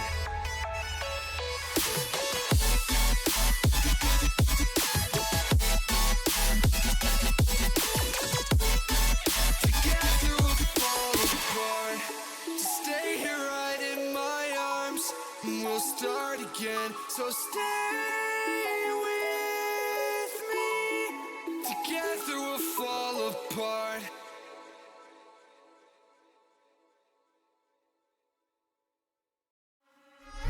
You were always so good at being an actor, making it last just long enough. Playing a game you always won. You never even taught me the rules. You tried to break me down, put this all on me. Tried to make me out to be crazy.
Welcome back, all you wonderful people, to Tropical Throwdown number 7. Thank you all so much for joining us today. My name is Magic Ape. I am joined here by, is that Kermit the Frog?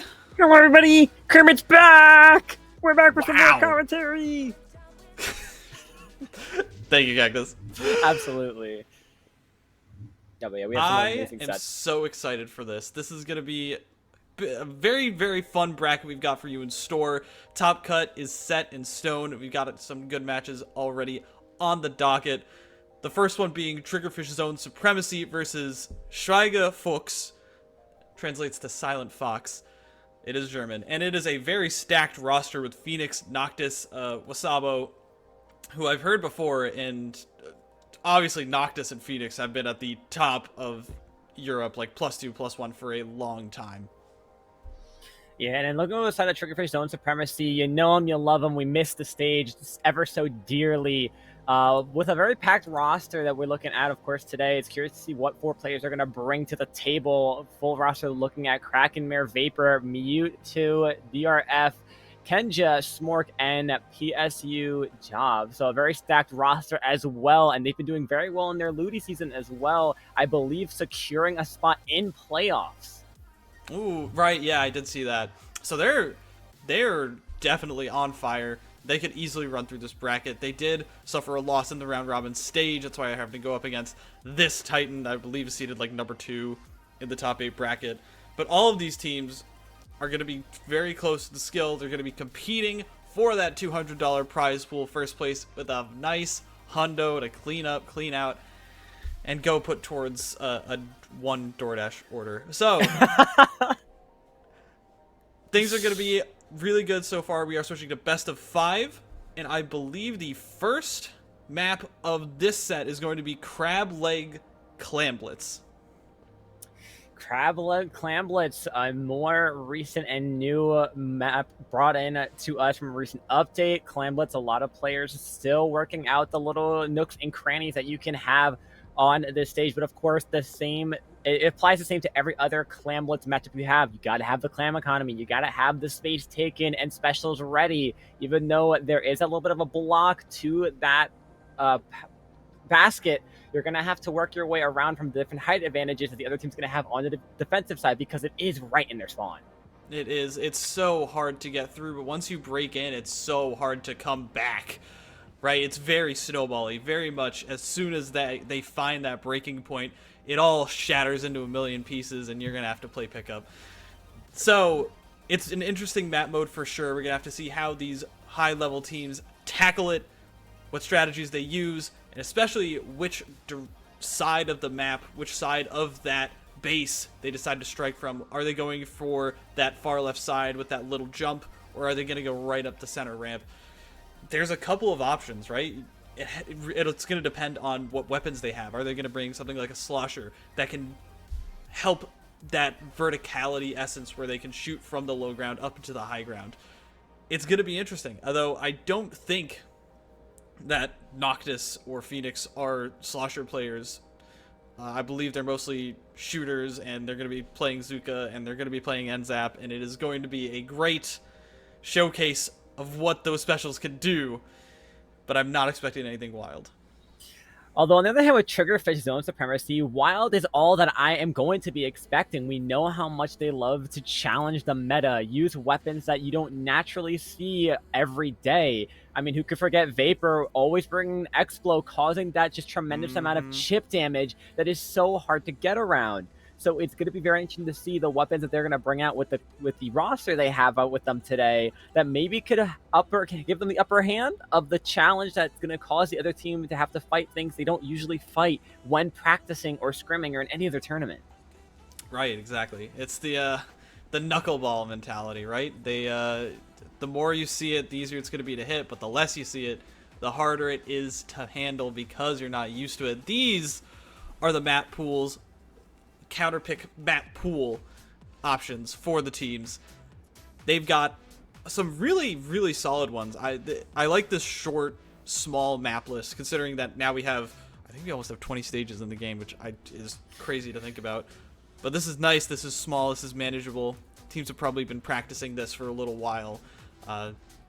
what are your standout picks for this one, Cactus? If I had to pick one from each category, obviously Terror Control and Hagglefish Market is a very popular one. We've seen at a lot of tournaments and has caused a lot of clutch overtime moments once you're able to set up a great force field around that tower moving forward. For Splat Zones, it's going to have to go probably the Surgeon Shipyard, a map mode combo we haven't seen too much, but with players playing it correctly, especially with how that whole zone is in the center of that bridge, just having those different angles to come in from, it's very strong. I mean, with some other ones, we saw some very other classics. I mean, of course, Mana Maria, and so many great map mode combos that we have with us today for this map pool that these players get to counter pick, choose from, to hopefully give them the upper hand to lead them to a sweet victory. All in all, this bracket is stacked, right? We've got a couple of pickups for the most part, right? There's no standout names, standout teams, but these are very much standout players. You know, we've got a Volti Pramato pickup as the #1 seed in Omniscient. We've got Never Give Up, which has a couple of strong players from the lower divs that have been trying to make a run. We've got Redrum and Ellis, who are players that haven't been like super prominent recently, but have always been strong in their own right. So I'm excited for what we've got in store. I believe we are going to be getting into the match very soon. This is going to be quarterfinals of Tropical Throwdown number 7. Thank you so much for Garden State Esports for the sponsorships and for helping us put this together. This is going to be awesome. I'm ready for this one to go in. Absolutely. Same here. I mean, like you mentioned, so many strong teams, so many players that are not official teams, but picked up together because they know how each other play and they're confident in each other's play styles to secure them a huge win. And every match from this point on is going to count. There's no loser's bracket. There's no coming back. It's win it and win it all or go down and out. And these players are raring to go. There's the music. Here we go. Clam Blitz, Crab Leg Capital. Right, and Kraken is in. We are going to be seeing that ink brush. The junior as well, which I think is such an interesting pick that people have been going back and forth on for a long time in the past few months on whether or not it's good, whether or not Bubble can be a reasonable pick against these strong Kuzuka compositions, as we do see on the other side, the pencil and the range blaster from Noctis, which I think is going to make some fireworks happen as those explosions shoot up into the sky. And speaking of explosions, it looks like there's a lot of blue exploding on this map, Cactus. I'll explode the basket open as well with the Zuka to follow suit. They're going to try to pop back to stall a little bit of time, but that's going to cause them a lot of points. They're able to get down the range blaster, already down to 57 though. They have to try to play a very decent defensive game here to try to push these players back of Swede. And beautiful pick there by Noctis, though, being able to get these players back and out. And another beautiful 2 with a solid direct. These players are being relentless here, and Triggerfish zone supremacy is looking like they're in some trouble. They are very much in a lot of trouble right now. Noctis is in this holding position. If Kraken can't get in and find this pick, finally does, it could have been very, very unfortunate, but does go down to Sabo on that pencil, who has been supporting, who has been the long-range backup. And you'll notice a lot of times that these players are not giving up space. They're not going so far in that they end up all going down against this Triggerfish Zone's team that can easily punish them. They have not been getting punished. They have been maintaining control of the middle of the map. You see Kraken is having such a hard time getting in. There's just no paint in that area of the map. It is so locked out. It is so tight. The control that Strike Fox has, and they are going to probably score this again. Once again, they will. Basket open, penalty points rolling down, Clams rolling in, the ball going in, but gets stopped on the side, unable to continue this any further. Zuka's going to be popped, try to get a pick if they can. Yes, they will. Zuka caused an extra bit of damage here. They're going to try to get a player falling down on the side. Like you mentioned, not having the pain. I mean, it just seems that Triggerfish zone supremacy at this point is in such a strong stagger, which is in the advantage state for Swedish folks. I mean, they are just being relentless right now, applying all of this pressure, getting power clams every time they are able to have these clams constantly keep forming on the map. It is just so dominant, and with 2.5 minutes left to go on the map, Triggerfish Zone Supremacy has to find momentum and try to get their own push going if they can even take back mid first. Oh, okay, they finally got back mid, and I think it was because Kraken ended up getting to that far left side, up on that high ground that you see. I believe that was Phoenix on the other side, and was able to kind of threaten the dive into mid, and they were able to get that back. A couple players down now, just kind of posturing. Triggerfish Zones has some opportunity here, but so does Schweigfuchs, and they've got to jump in. They at least got the clams for their troubles. A nice little sneak in to at least divert attention, to get them a little bit of distraction pressure, and because of that, well, you see now Triggerfish Zones completely losing the mid ground. I mean, just look at the pressure and just the angles that Swedish Folks has taken this entire game. They have been so well at taking all different angles. They have, at this point, scared Triggerfish Zone Supremacy from thinking a player could be sharking away with a nice Zuka shot to trade that off on the side. I mean, Swedish Folks is everywhere on this map. Triggerfish Zone Supremacy is struggling to find any kind of opening without having the fear that a player could be around even when they're not. And that's just the type of aggression and momentum that Swedish Folks has been using this entire game. Not only to be in their spawn, to, in a sense, spawn lock Triggerfish, but also to just stop them from even pushing past mid unless they know they can get a wipeout, or at least get majority of those members down. Kraken had a really good opportunity there, but unfortunately could not stay on the map. Really, definitely one of the players that Triggerfish Zones loves to play around is this brush player, is this very, very experienced Kraken Mare, but unfortunately, if he can't get going, it seems a little bit dire. Finally, we're seeing paint towards the basket of Schweigfuchs. They've got Vapor in such a strong position, but they need to fend off this Squeezer and this Pencil, who are going to meet them at the range. They can't quite get a foothold here. The paint was too much, the range was too much, and that's going to leave them floundering in this final 30 seconds. The chip damage and that they've been able to apply. You gotta love the map throw off for these clams, and that's such a smart move to do. Take 2 from each pile, leave 1, leave it so it's so hard for them to get back any type of clams for any type of advantage push. We're going to start heading into overtime. 20 seconds to go for that overtime push, and this is the momentum they're going to try to use. Well comes out, 1 pick on the blaster goes down, but the Zuka going to try to get a pick on Smork with the ball. It's going to be unsuccessful. We have 2 players trying to rush in. The back will come out with only 10 seconds left to go in overtime. The shot drops from behind, gets the pick on the ball. They try to launch the Zuka shot, try to get a pick. They were able to get 1 in to at least score, but it is just the shot. The last one alive, and they are unable to sneak in and score anymore, meaning this first game goes dominantly to Swedish Folks. I mean, really, you saw even at the end there, the members of Triggerfish Zone Supremacy were struggling to not only get a foothold in those key areas, but to even try and coordinate what exactly they were doing with their clams. You know, you saw a couple of them juggling back in base. You saw them trying to figure out exactly which direction they're going to go, what specials they need to use to try and break through that very, very solid wall. It was like metal for the members of Triggerfish Zones. They just could not break through it. And finally, you saw them starting to get some signs of life, which bodes well for this best of 5. They have a lot of room to adjust and figure things out, and especially how to counteract that blaster. But my goodness, that was a dominant game.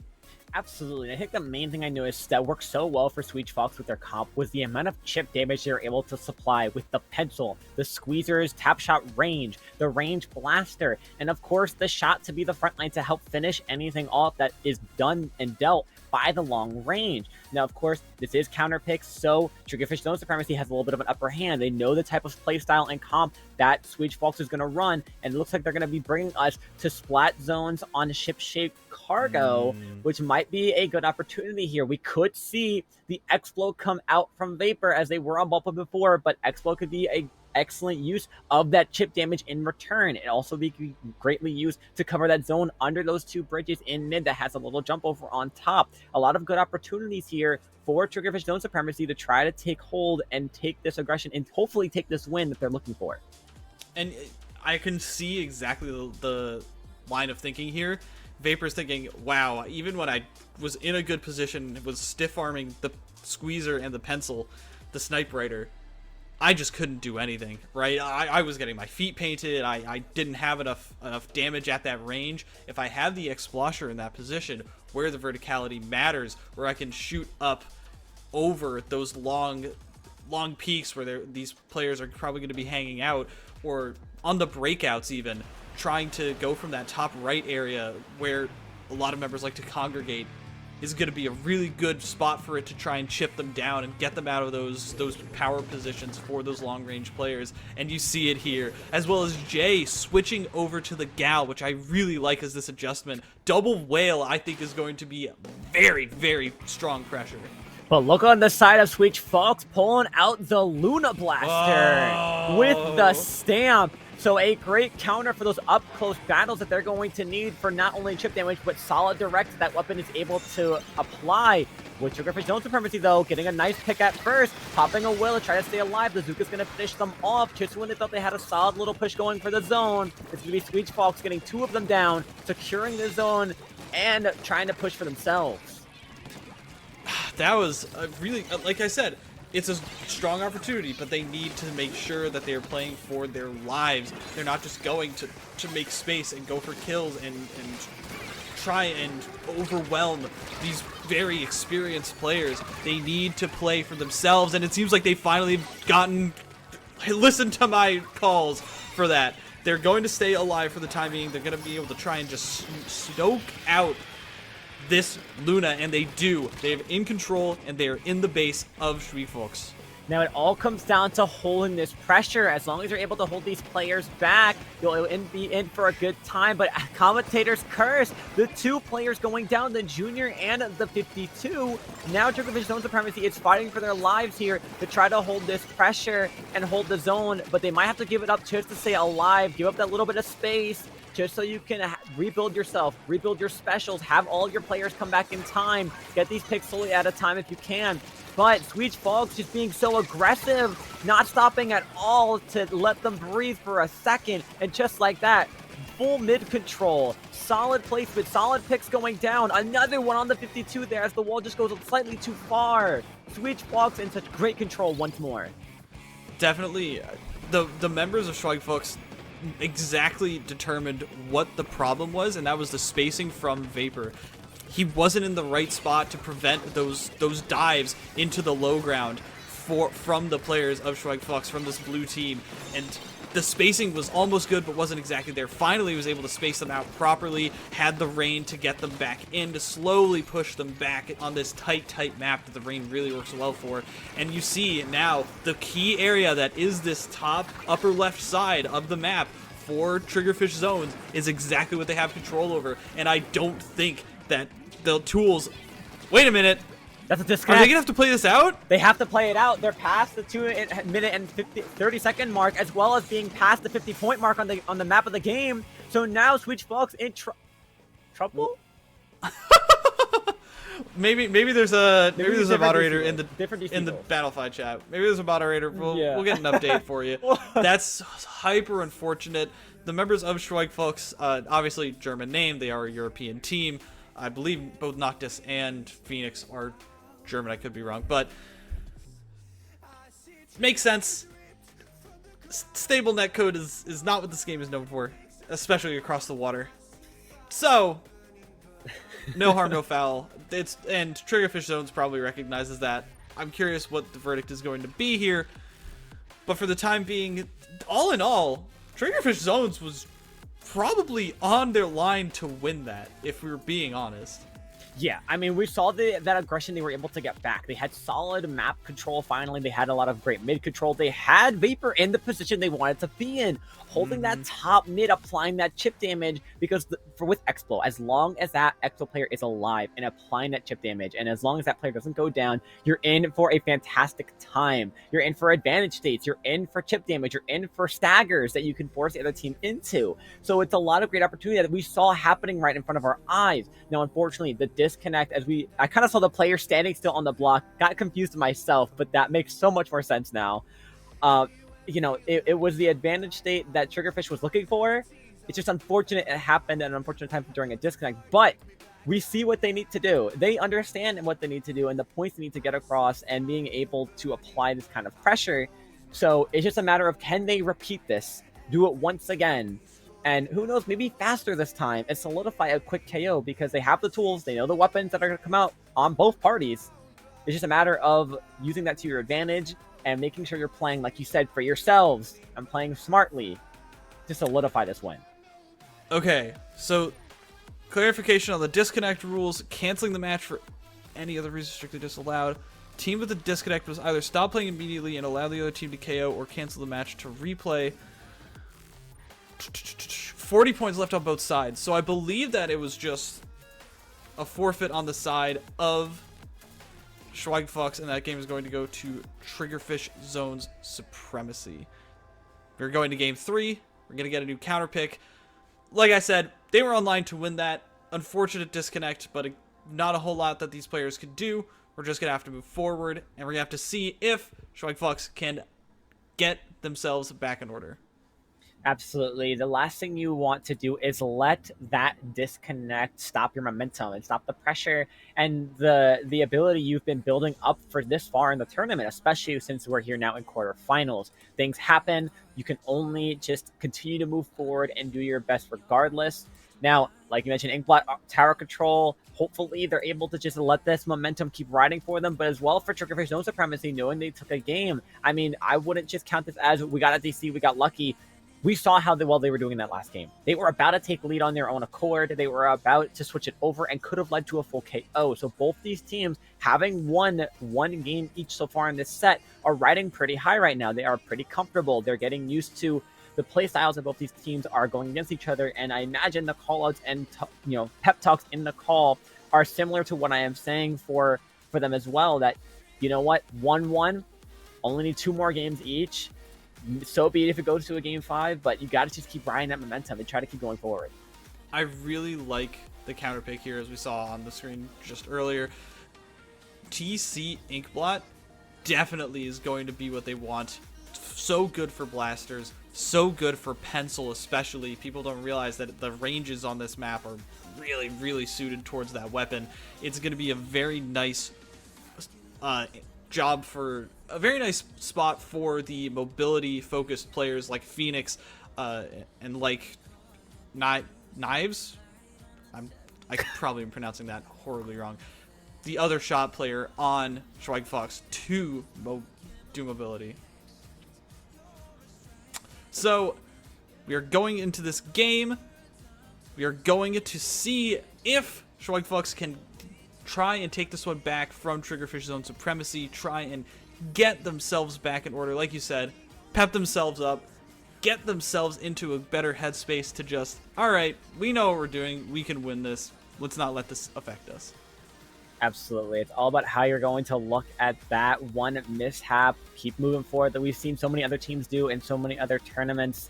It's just about time for these teams, like you mentioned, for Schweigfox, can they continue this win forward and try to take back another one? Or will Triggerfish use this as an upper hand, as their advantage, to feel better and know that they are able to take and put this control on to Schweigfox to hopefully secure a nice rundown of another 2 more wins? Both these teams are raring to go. They're just about ready to move forward, as we're going to look to see the kind of play styles and type of movement they're going to be, and even the weapons they're going to choose for this map mode combo. You have to wonder, right? Because the range blaster seems like what I would want. The wave breaker spots are usually pretty good, pretty annoying. And you can put it on tower and really affect the different elevations as the tower moves up that ramp. And it's a lot safer. I think, for ship shape it made more sense because of how tight the angles were, but range is going to have a lot more dominance here on TC Inkblot. So let's see what the players decide. Let's see what Triggerfish Zones can answer to. So they're going to go back to about what they chose before. Vapor switching back to that ballpoint. And Knives on the Slosher. Noctis on the Rapid Blaster Deco. Fascinating. What an interesting set of picks, but it might be for a great advantage. See, I mean, a lot of corners, a lot of walls, a lot of bottom chip damage you can cause here. I mean, just look at Noctis already with knives on the side, trying to apply any pressure that they can. We see the early Zuka come out as well. We see the Vac ready on the side of Triggerfish Zone Supremacy. Unfortunately, the brush is going to go down. Knives in the fight with the ball point in the corner. They're going to try to pop back to stall for a little bit of time just so they stay alive, which is a smart play here.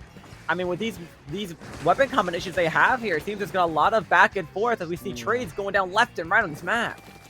Knives was in a really good spot there up on towards that block, that step up to the high ground of Triggerfish Zone Supremacy, and was able to get down 2 and really offset any advantages that Triggerfish Zones was able to accomplish here. And I think that this is going to be the story of this game, of this set, is that Triggerfish Zones is going to be battling back and forth to try and get some kind of advantage, and it's just whether or not Schweigfox can manage to create chaos, manage to create these situations where their stronger mechanics, where their more experienced players can dominate, as you see, just turning things around every single opportunity they can get.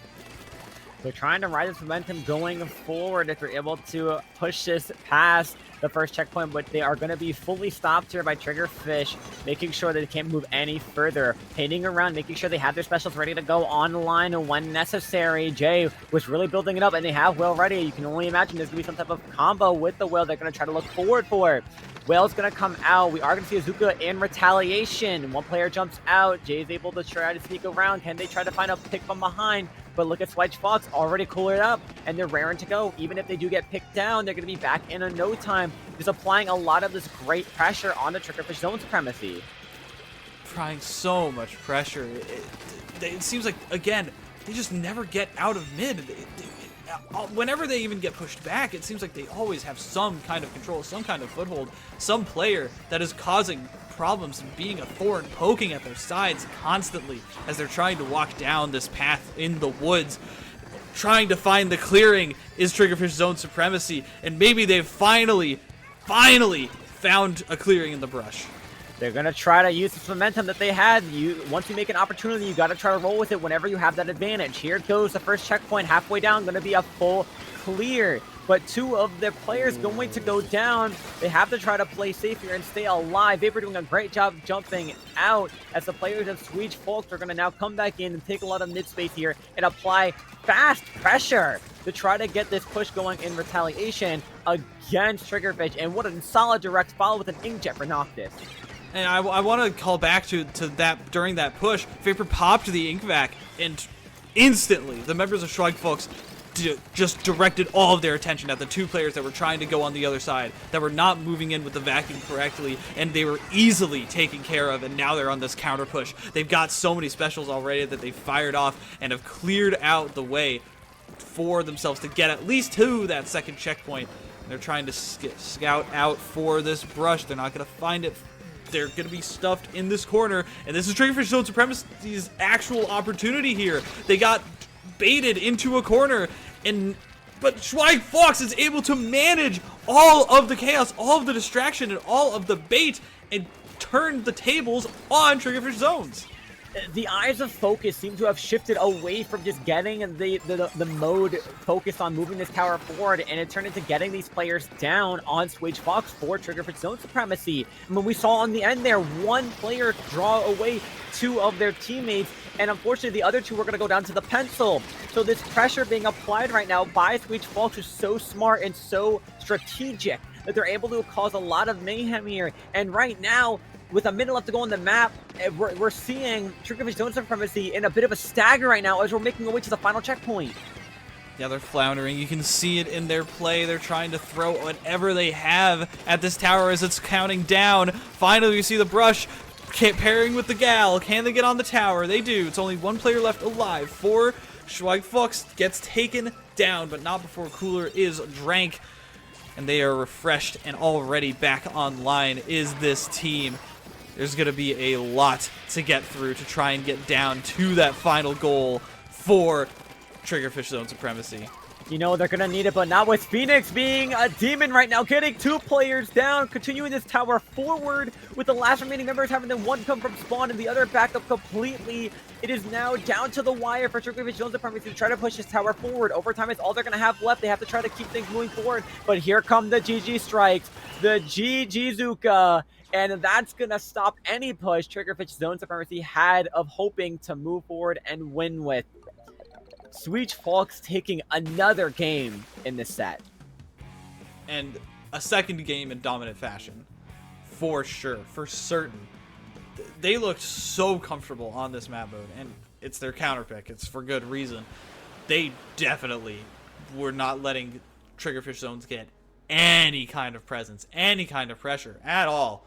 It was impressive, and like I said, I believe that what really separates, and this is a very large overarching talking point that I want to bring up, but when I look at high-level European play and high-level North American play, oftentimes it is European players that understand how to completely shut down and punish overextensions and, you know, this kind of chaos style of we're going to throw the kitchen sink at you. They know exactly how to turn that around by picking the right targets, by understanding exactly where the pressure points are coming from and which ones are not going to break through, so that they can then turn around and do a counter punch. It is very, very fascinating to watch, and I think it's just these two play styles coming at each other and seeing which one's better, and ultimately this very much European style of play is overwhelming Triggerfish Zones.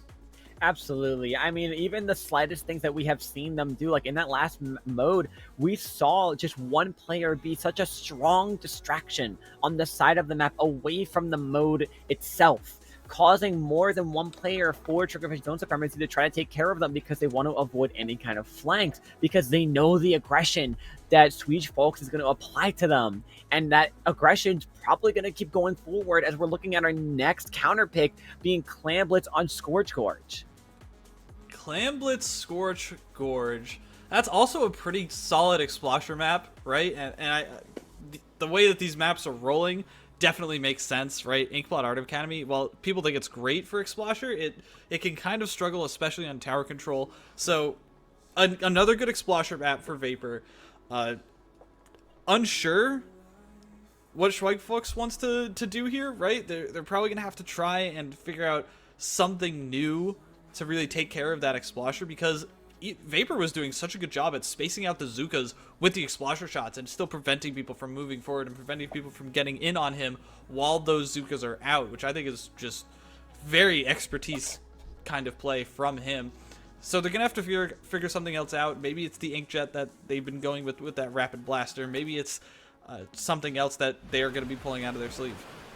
Absolutely, and they're going to have to pull out all the stops here to stop Swedish Folks in their place to take this set. This is game point for Swedish Folks. There is the Explo coming out. We do see the shot return. Looking at Swedish Folks, we do see the Vanilla Splash-O-Matic coming out for the first time on the side for Phoenix. And you can only imagine what this crab is going to cause some nonsense on the side for Triggerfish Zone Supremacy. Oh, but it makes so much sense. I mean, Explo does so rough. It's so rough when you get your feet painted, when there's so much more paint on the ground. I mean, yeah, shooters all put out so much paint, but Splash is the cream of the crop, and these great crabs are going to be very, very disruptive. Unfortunately, Pork Spork is even more disruptive on this junior and is finally showing some presence why he's been picking it all set. Absolutely, being able to apply that added paint pressure that you're going to need. Try to get Kraken in if they're able to. A nice trade-off going on the side. The extra paint that they're going to need and try to cause some mayhem, hopefully with good bubble placements to follow suit, is what Triggerfish Supremacy might have to rely on when it comes to pushing their side. We are seeing players go down on the side of Swedish Fall because some of them are recalling backwards to not go in and unfortunately go down. But Triggerfish Zone Supremacy able to apply some good pressure. Moving forward, this could be a good start for a push. Oh, Pencil got that shot in the backfield. And that's going to shut down the push from Triggerfish Zones. You're going to see Noctis moving forward here. They, again, just as soon as things seem way too overwhelming, as soon as it seems like there's a good opportunity for Triggerfish Zones, all of a sudden, they just come right back at them. They sucker punch them and do not let them get into those positions. And I think that Triggerfish Zones is being just a little bit too hasty. They need to play a bit more patient when they're pushing. They still need to be quick, but they need to make sure that they're not overdoing it, that they're not going to fall to these expertise players who have such good aim, such good mechanics, and can hold these spaces. Absolutely. I mean, just look at the pressure they're able to apply regardless of how many members they might have down. One player goes down, the Zuka comes out from Knives, being able to get one pick on the side, and that's going to start the first push of the game with being 2 minutes and 50 seconds left on the clock.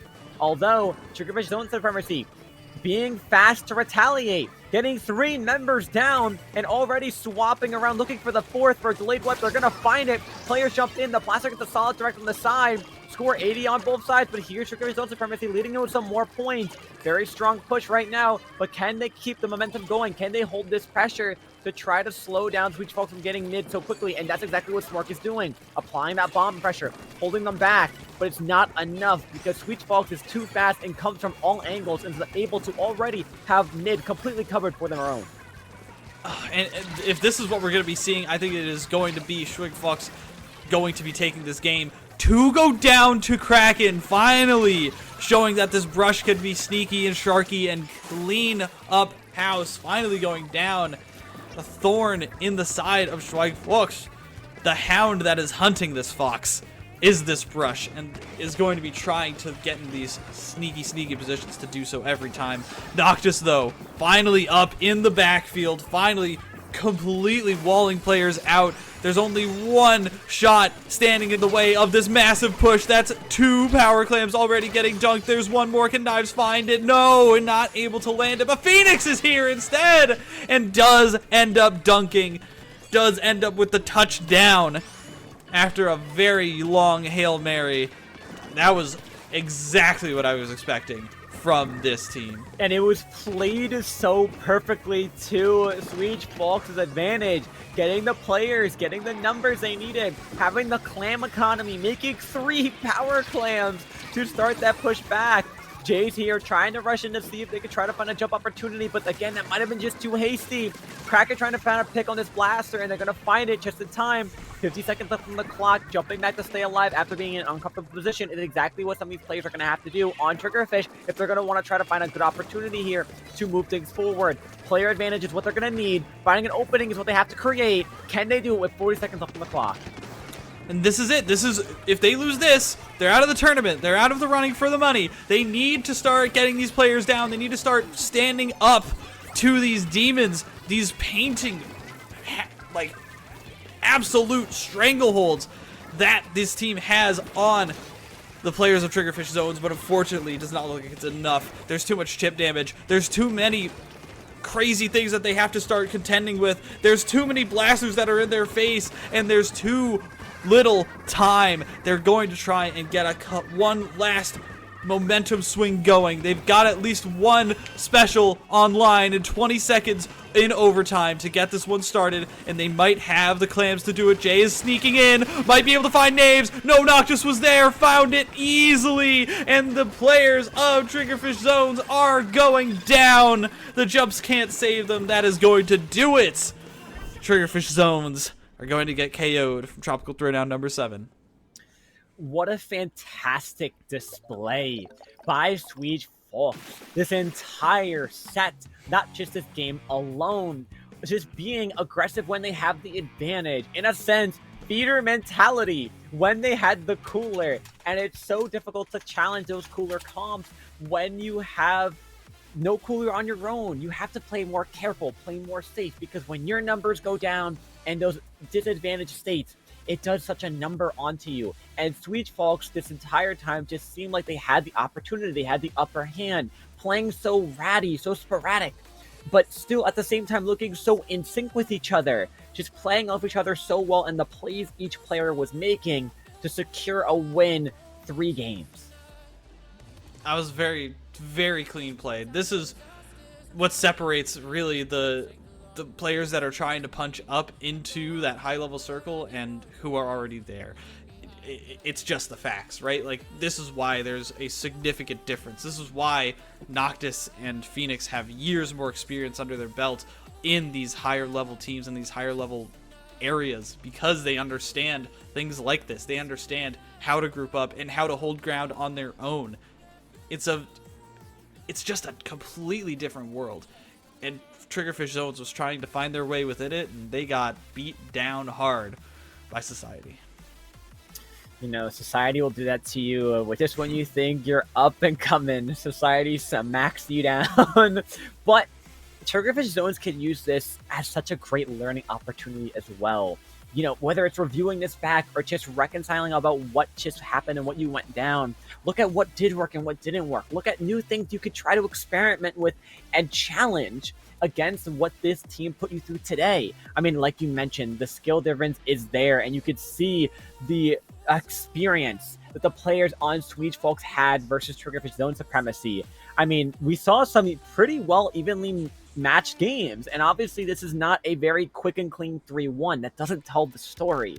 You can, when we look back and see those games, you see the pressure that almost looks scary for Swedish Fox that Triggerfish was able to apply.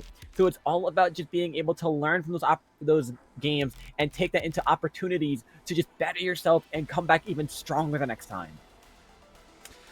That is exactly what they'll be doing. Schweig Fuchs going to be moving on to the semifinals. They're going to be in the running. They're at least guaranteed 4th and a 3rd place match to try and get that 3rd place prize and hopefully make their way to the finals. Triggerfish Zone Supremacy is going to be out of the tournament for now. And with that, we're going to be going to a small break. Don't go anywhere. The two of us will be right back here with Tropical Throwdown number 7 from Asteroid Productions.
Entombed in my mind, can't seem to break away.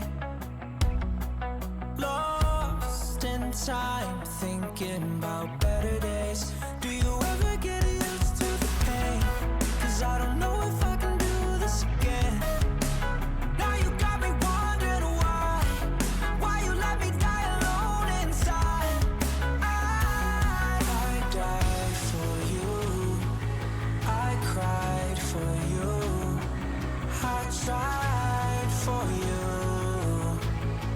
me why you left me bleeding. I died for you, I cried for you, I tried for you.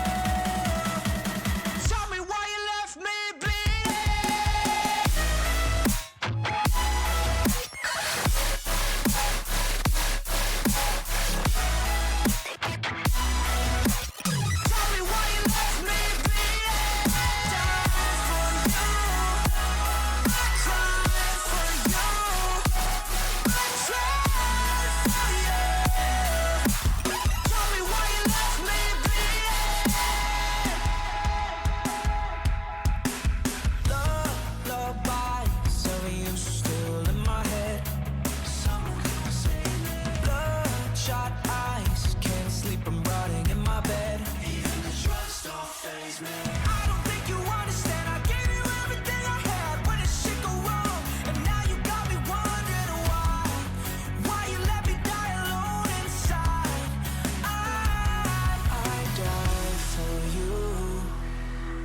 cried for you, I tried for you.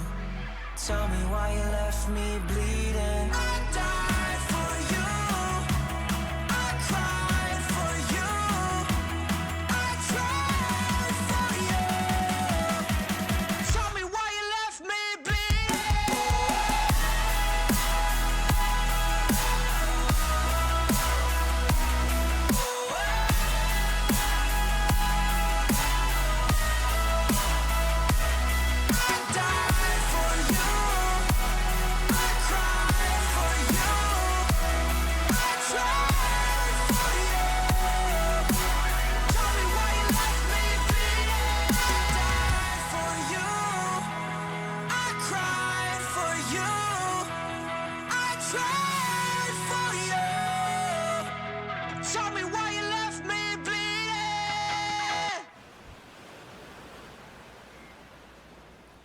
Hello everybody, welcome back to more Tropical Showdown 7.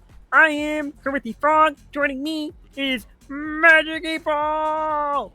Hi Magic. Wow! The Kermit impression is be out of this world. But we have a fantastic set coming for you today. We have a fantastic top semifinals. We're looking at Omniscient. Magic, help me out here. Omniscient versus Minute. Do you need help with any other pronunciations, Kermit? I don't think so. Alright, let's take a look at these teams and these players. On Omniscient side, we're looking at a very stacked group of players. We're looking at Funny, Volty from Alliance, Rogue, Pramano, and Ash, and Magic. Who we got coming over on the side of Minute? We got Redrum, Ellis, Cam, and Trizzy. And Redrum and Ellis are names that I've seen for years and years. Cam and Trizzy I'm less familiar with, but obviously I've heard their names, I've seen them around. But Redrum I'm excited to see back in action, right? A very prominent Charger player way back in the day, and is very, very strong. And we're getting right into this thing. It's the semifinals of Tropical Throwdown number 7. And we've got Pramano on the Rapid Blaster. We do see Redrum on Bamboo. Let's go. It's about time Bamboo got some love and some great level play. I mean, it would feel like with the amount of chip damage it's able to apply and the pressure it can hold, with how quick it fires and how quick it can move, it's about time we see some great top action with it. Unfortunately, it is going to be one of the first weapons to go down. A lot of chip damage being played on the field right now, with Minute going 3 members down. The last player, Ellis, having to fall back and get jumps in, thankfully having that cool air.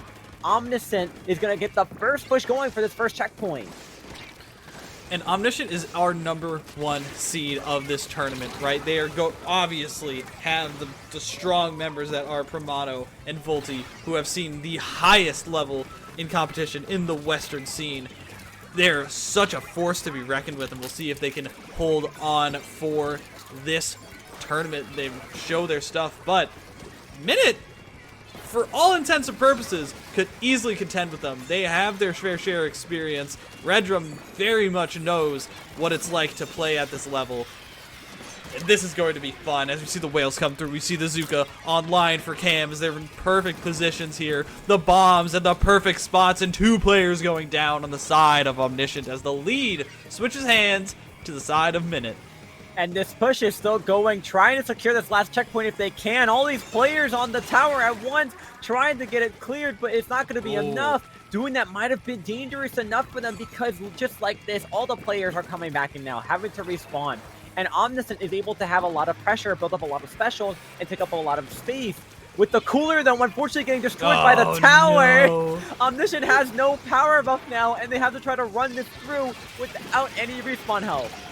That's actually such a critical mistake as Trizzy dives in. These players are not going to be respawning anytime soon. They're not going to have that extra buff. They're not going to have their specials saved.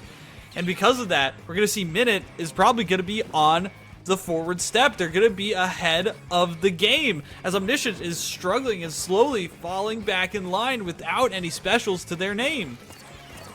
And specials is what they're going to need to have a good advantage state here to try to apply some pressure. But as we see here, these players trying to play safely, trying not to go down too quickly here. They are going to try to get these picks on the sides wherever they can. Already, though, a full wipe on the side of Omniscient. Minute doing such an excellent job at applying this hard forward pressure. This is so important. If they can seal things here, Omniscient is not going to be having a good time, is not going to be having a good mentality moving forward. They do hold strong. They are able to put the paint down and isolate players and get these picks one at a time. But Minute, they're looking so good right now with this very interesting double whale composition that we saw from Triggerfish Zones, but it seems like they're managing it a good bit better and have the stronger picks to do it with the bamboo. Absolutely. It applies so much great chip damage and so much added pressure on the side. And I mean, that's definitely where you're going to have to try to do it. But unfortunately, it can't really help in a 2v1 situation. You can only hope to try to get one. It's a trade-off if you're able to. 2 players going down, but able to come back in time with that cooler. As now, Omniscient is going to try to push their way forward, try to regain this lead, but playing carefully, playing slowly, as all these specials are coming out for a Minute to apply that added pressure once again. Oh, but that was really smart. You saw how they backed up. They pushed the tower just enough to bait out those specials and then use the cooler, which all of the players of Omniscient grabbed, and now there's the Inkjet up on the high ground. There's Volty here, who's doing a good job at controlling this bunker area. And now the Zuka's coming online. There's only 2 players left for Minute as this checkpoint is breaking down. 1 player goes down to Volty, another, and he's in such a good spot here. This is Omniscient's chance to swing it back into their favor. They're going to have to try to do it in a timely manner and effectively with getting some solid picks here, forcing the remaining players of Minute to kind of fall back to trying to stop this push from going any further. They're unable to hold for this time being, but that bamboo going down is going to be important in the long run. No whales means there's no forced movement, no displacement.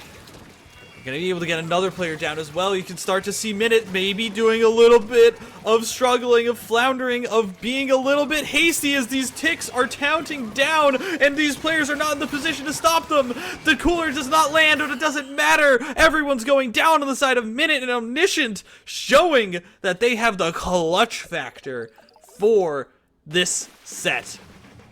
What a great display of not letting any points on the board count them out. The added pressure, the chip damage, the movement, so securely and well played by Minute there at the last few seconds in the last minute of the game. Yeah. Omniscient, I mean, just dominating that at the last bit. You know, Minute tried as much as they could to hold that pressure, but when the picks came most to be needed, Omniscient was there to secure it. Really, it was just such a fleeting moment too, right? Where Volty was just kind of sharking in street, maybe trying to find something to get something to happen, and all of a sudden Red Room is just in a perfect spot to get picked, and that was just the first domino to fall in a long line of very immovable objects that was Minute. And once that domino started, there was nothing they could do to stop it. Volti was just in there, was getting every pick, had such a good range, and was in exactly the right spots under the right ledges to not be too exposed and get those clean plays. And that, there's a reason he's one of the best players in Europe, and that is it. I mean, they just an excellent display of not only just knowing your weapon, but knowing your teammates and just solidifying that play style. I mean, you saw how well they were able to use the bamboo to their advantage, and even if it was at some points looked at disadvantaged states, just the pressure it's able to apply, and again, having that cooler to help you push things forward. I mean, overall, just a great effort by both of these teams. I can't wait to see what this counter pick is going to be for the side of Minute, because will look like such a strong game for them, getting such a solid lead all the way down to 22 points. Hamilton was just able to come back and have, like you said, that clutch factor and solidify that first game win. So whatever this counter pick might be, it looks like we're going to see it's going to be a revisit to Scourge Gorge Clam Blitz. A very interesting map mode coming out for the team comps. It is pretty good for bamboo, right? Because the bamboo can sit on those high grounds, can sit on those ledges. But if there's any place that Volti could go carbon and really wreak some havoc, it's here. Definitely going to be looking out for that. Although I don't know how much he's been practicing it. Don't know how much he's been utilizing it, especially in a context like this with these pickups. So it's going to be interesting to see what he goes for. All in all, though, it seems like a solid call, considering that they have the brush, they have the bamboo, they've got the machine player, the slosher player that can use the verticality of this map. It's just going to be a matter of whether or not they can put down enough paint to really shut down Volti. And again, it's the difference between this European and this North American style of play, where Minute here is going to be trying to throw the kitchen sink at them and just overwhelm them in one big punch. And can Omniscient cascade the blows and bait them into a bad position, and bait them to get their specials out without getting anything from them, any value? And, you know, we kind of saw a little bit of that happening in that first game. What looked like to be a down-and-out scenario for Omniscient turned into a quick reversal of riding strong momentum to secure that previous game. So now can they take that momentum and ride it and maybe do the same thing again in good fashion as we see some great weapon picks come out? The Carbon coming out from Volti. Romano on the Heavy Deco. I love that's the point I want to focus on. I really want to focus on that, because that is, not only is it crack and cheese, but Heavy is such a good pick into this team. It's like just at the right range to really contend with the bamboo, and it can put down so much paint. It can support, it can make sure that they have the brush called out whenever they need to. Fortunately, it does go down there, and Minute is already doing such a good job at pushing together and understanding their plan here. But if Ash can get around here on the flank, it's going to be worth it. But no, the members of Minute are staying strong, and they are trying to hold this spot. Holding it is what they're going to have to do, and very carefully move forward, because Volti is doing such a great job at sharking through. They're going to go in and get a solid pick on one. Volti going to get called out, though, and get picked up on the side. And this is going to start the battles down in mid. We see trades going left and right. The Zuka's being popped out. The ball user being unfortunately forced to have to slow back and use the momentum slowly. Get these jumps in with that cooler moving forward. I know I heard a cracker, but it must have gotten picked off right before it could fully transform. It is now a feeding frenzy on the side of Omniscient as Minute makes their way to score 2 power clams. Oh, and the Zuka, they thought it was just going to be 2 quick dunks, but the Zuka baiting them and getting the players that were sitting there trying to wait for those dunks and completely punishing it. That was such good play, good awareness from Cam to understand exactly what the players of Omniscient were trying to do, were trying to accomplish there. Ellis going to be here on the zap, able to get 2, and it's only Ash left standing here. They're going to have to try and get as much paint in mid as they can before the members of Minute come back again, back around the clock, as this Minute hand tries to repeat history. Oh man, look at these trade-offs. The Zuka getting one, trying to find another. That cooler placement set early on by Omniscient with the jumps to get it quickly was a great play. That way they're able to just go in and get some extra space and not worry about going down. but Minute doing a great job at trying to get these picks on the side. The Kraken gets canceled on the side. Volti goes in to try to get a pick and cancel it out. Cam goes down to Volti. Volti gets switched off as well. Ellis trying to get the ball user. They're going to get it with an amazing drop-off shots as well. Power Clam is made. Red Drum already in the spawn of Omniscient, and Minute is looking to see if they can further a push once more. They're looking to try and get it, but you can see Omniscient is not letting go of that so easily. They're forcing out the specials. They're forcing them to really play their hand, and now the Zuka coming online from the shot finally goes down, but not without a lot of work on the side of Minute and without a lot of presence, right? Redrum is going to get a couple of extra credit here, a couple points for their troubles, but it seems like, wait, maybe Omniscient can't get stronghold of this. Finally, Volti is able to shake them off of this area, but that was, it seemed like they could have done that a little bit sooner, a little bit cleaner. And as the controller low battery and notification goes off, we're looking towards the last minute and a half of this game, as Omniscient has really been on the back foot this entire time, getting close, getting these pushes forward. We see the solo Zuka here trying to apply that pressure. The Zuka user being very smart there, by the way, knowing that that back push of the Zuka could have launched him off the map and trying to go to the side to find a good pick. Another Zuka is popped on the side of Omniscient, trying to find a little pick at least once if they can. Volti's unable to go in and find a pick for their own. Any counter push they're trying to make is getting halted one way or another. But here we go. Kraken comes out. Kraken jumps are going to start coming in. That's at least one, but is it enough and is it worth it? I don't think so. That's Ash and Primato going down. And unless Volti can all of a sudden 1v4 this thing, which he's very capable of doing, okay, we're fine. But that, I don't know. I don't know about that play. That was way too risky. That was way too hasty. And the members of Omniscient, just for whatever reason, they're doing a good job in these like 2v2 scenarios, being able to kite back and prevent Minute from pushing forward, but they're really struggling to find a push of their own. Absolutely, and the jump coming all the way through, forcing these members of Omniscient having to try to come in from an off angle to stop this push going. It is a power play being made. Jump goes in. That's game. That's game. All right, Minute. That time, they were able to completely knock them out, completely punch them down, beat them down, and not let them even try. The members of Omniscient look scrambled at best and absolutely floundering at worst, right? And I love to use that word because it's a great fish pun. But it really felt like it. It felt like they were just hesitating so much and not understanding exactly what they needed to do.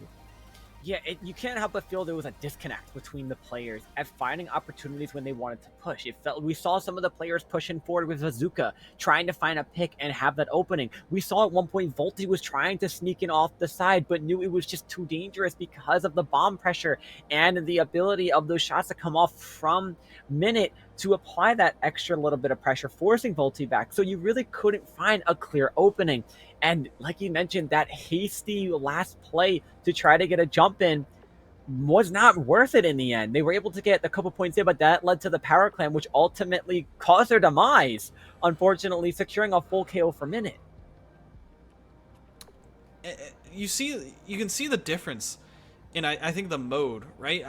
It seemed like Minute was so much more comfortable with clamblets, with gathering the clams, with understanding exactly the ways that they needed to push on that map mode.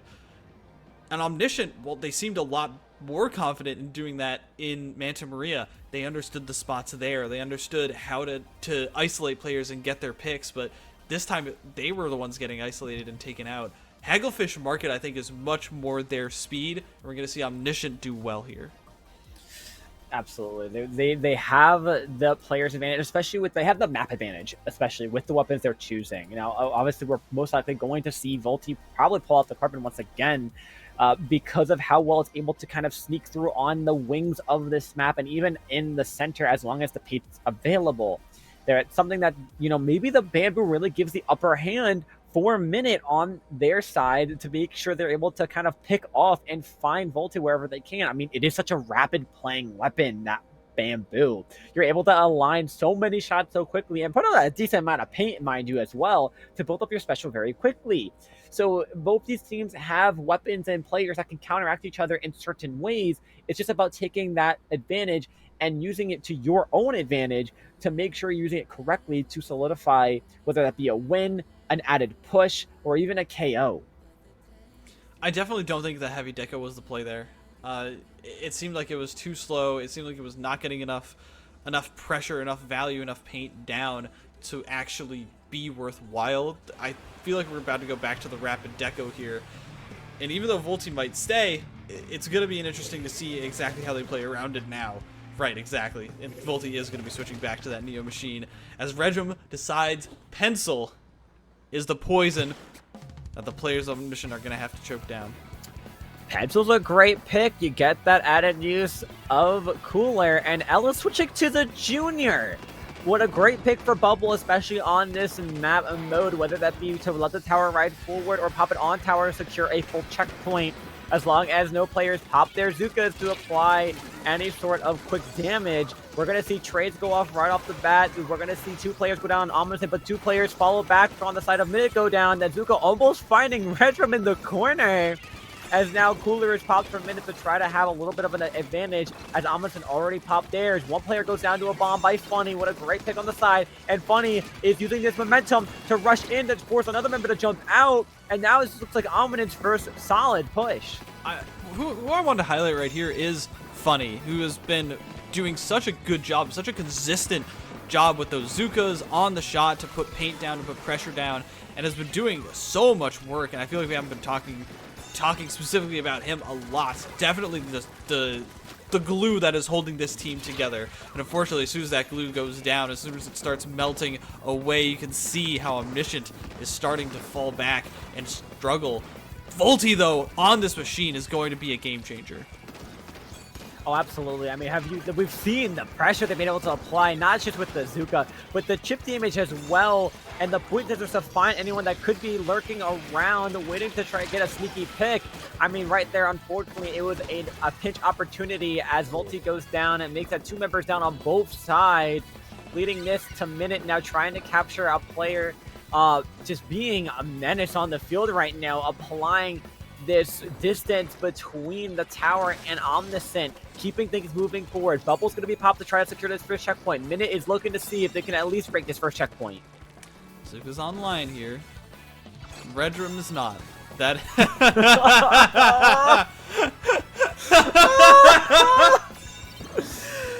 I think that they realized that they DC'd right at the right time. Yeah, you can see Trizzy and Cam walking around. Ellis. They're going to cancel the battle. I believe that was in time because it was right at when the clock hit 3 and before the teams had dropped down to 40. So I believe we're going to get the replay on that. That was incredibly funny, though. I can't. Just the way you said it. Zuka's online. Redrum? It's not. Very unfortunate disconnect. Of course, and hopefully, like you mentioned, the DC rules, as we had them happen before, this will lead to a replay, and we'll see how it was going, because that match so far was very back and forth. No one was clearly winning, no one was clearly losing.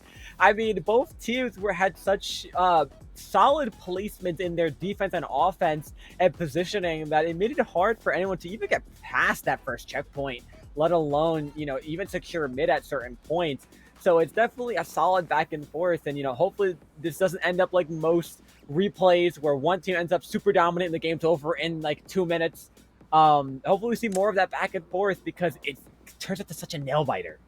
Yeah, you can see also that Omniscient feels so much more confident with this composition. They understand exactly how to play around it, how to play around those ranges and hold the space better, as well as find picks easier with the chip damage from the machine, from the rapid. So I like this Omniscient. I think that this is why they've been doing so well in this tournament, why they are #1 seeded right now, is because they're able to fundamentally understand this and play around the Zuka, play around the Zap player. who has been playing with them that I can't think of right now. Ash. Ash has been doing such a good job as well on that zap, providing the paint, providing the bomb pressure. It's just like it's such a fluid and solid understanding, and it's very like AR and like how they play so aggressively, how they try and just overwhelm with this no backline composition. It's very fun to see. I think that Minute is just not used to it, not used to this style. Yeah, I mean, you see it be challenging at certain points for Minute when Omniscient is just applying that pure aggression. Like you mentioned that previous game, how the Heavy might have not have been the best pick, and I think that's because it challenges the momentum and the game style, the play style and the gameplay that Omniscient is so used to. The pure aggression, always being up front and forward. And if anyone has to back up for any point, it's to stall mid, not even to fall fully back to their own spawn or towards their plat if they need to help build up a special or get into repositioning. Having all players at all times being able to move so quickly and frequently into wherever they need to be really helps Omniscient do what they gotta do. And that's get the job done, get that tower moving, secure that Rainmaker, get those clams in, hold that zone.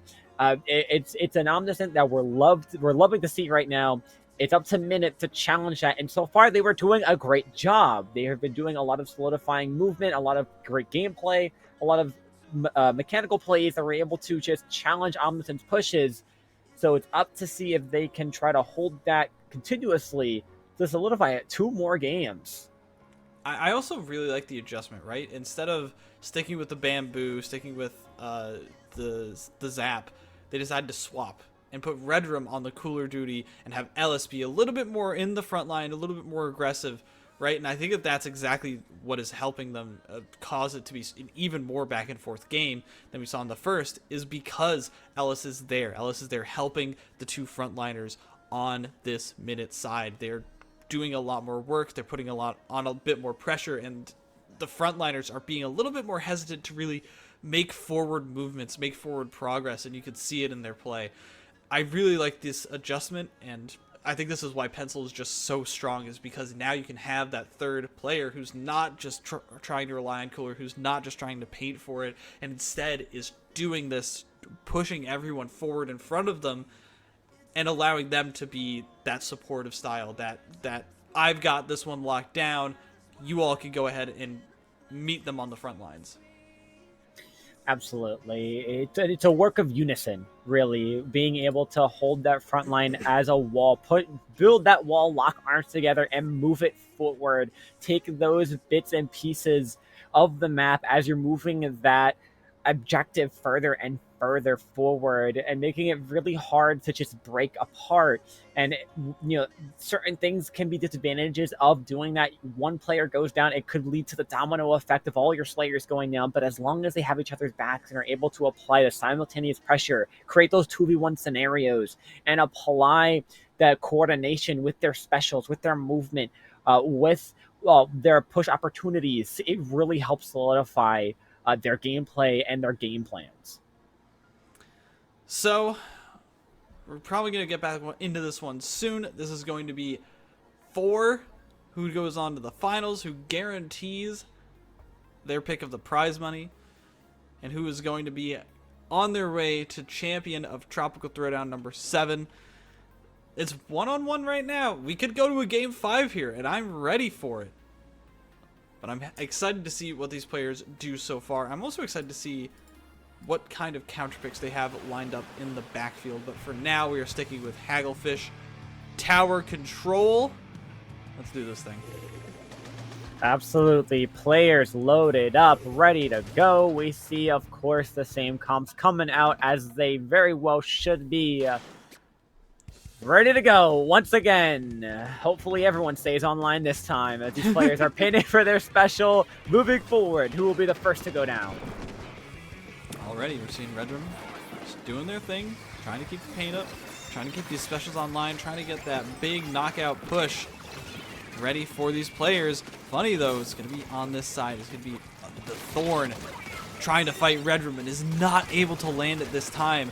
Doing such a good job is this Pencil, putting on exactly the kind of pressure that these players need from this backfield.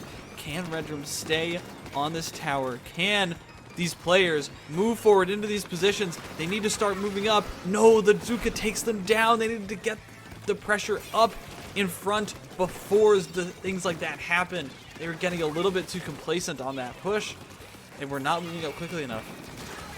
Absolutely. You can only be comfortable in one spot for so long. You have to always keep moving. That cooler being popped is going to help two of those players that went down come back just a little bit faster. But Omniscient is getting into position. They're getting the picks. The Zuka is following suit. This is the first push going down with another disconnect, though, on the field of Minute. I think they're out of replays. I believe so as well, but I do think that Ellis and everyone is going to try and back up. Gonna be either forfeiting or trying to see what the ruling on the disconnect is. Another wipeout, and that is going to lead Omniscient to this third checkpoint. They're going to be sliding this one all the way down to the 0 marker. Not a whole lot for the members of Minute to do. Once you lose a player, it is such an uphill battle, especially at this level of play where every margin of error becomes so much more pronounced.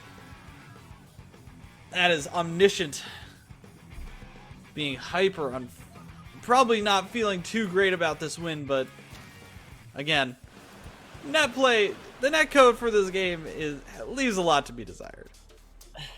Yeah, all we can do is smile and wave and play our hearts out until we get something to go right for us. That lands, because lands, you never have this issue. Weapons actually work better, and weapons actually feel so much better as well as specials and the whole 9. But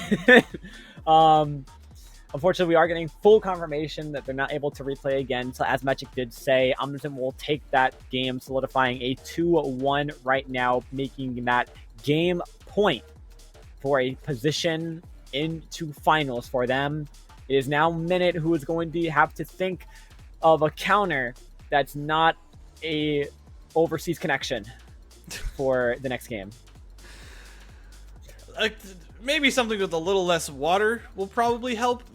Let's go to an undertow or something so that the game isn't trying to do too much here. And then the strategy from Omniscient should be Barnacle and Dime, where there's just such a big chance for Redrum Switch to explode. That's just the strategies that we're gonna have to go with here. I'm joking. In case anybody couldn't tell, I am we like to have a fun very sarcastic here. person. All in all, unfortunate, but I still think that Minute has a good opportunity here as long as things can stay consistent, as long as we can maybe switch to a different host, maybe try and figure out some way to get these players to stay in this lobby for long. I haven't heard too much, although you know what really might be causing it now that I think about it? What's going on this weekend?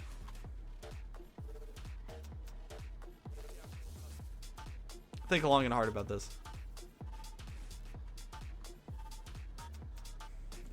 Other tournaments. Other tournaments and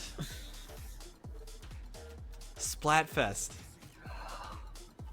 Splatfest blew my mind. Splatfest was out of my mind. I was so focused on the competitive side of Splatoon. How could I forget about our favorite casual pastime? Splatfest. Everyone is online. Competitive players dropping 20 bombs on solo cute little Timmies and getting complained about on Twitter.com. Sorry, X.com. But you're right. Honestly, maybe we're just blowing up the servers. The servers or whatever. But honestly, what I'm assuming is what's happening is there's too much going on right now for the Splatoon to handle. Maybe that's part of it, because there's been a good amount of disconnections today. Yeah, and I mean, this is one of the larger Splatfests we've had. Besides having a great theme, they really went all in out, from the jellies with the cute little pumpkin helmets on. Yeah. You have the party hat, the extra party hats decorated all around on the players, like merch, and even the decorations around. Just they really went all out for the Splatfest, so it could just be a heavy overload, and this is really a FOMO Splatfest. You do not want to really miss out.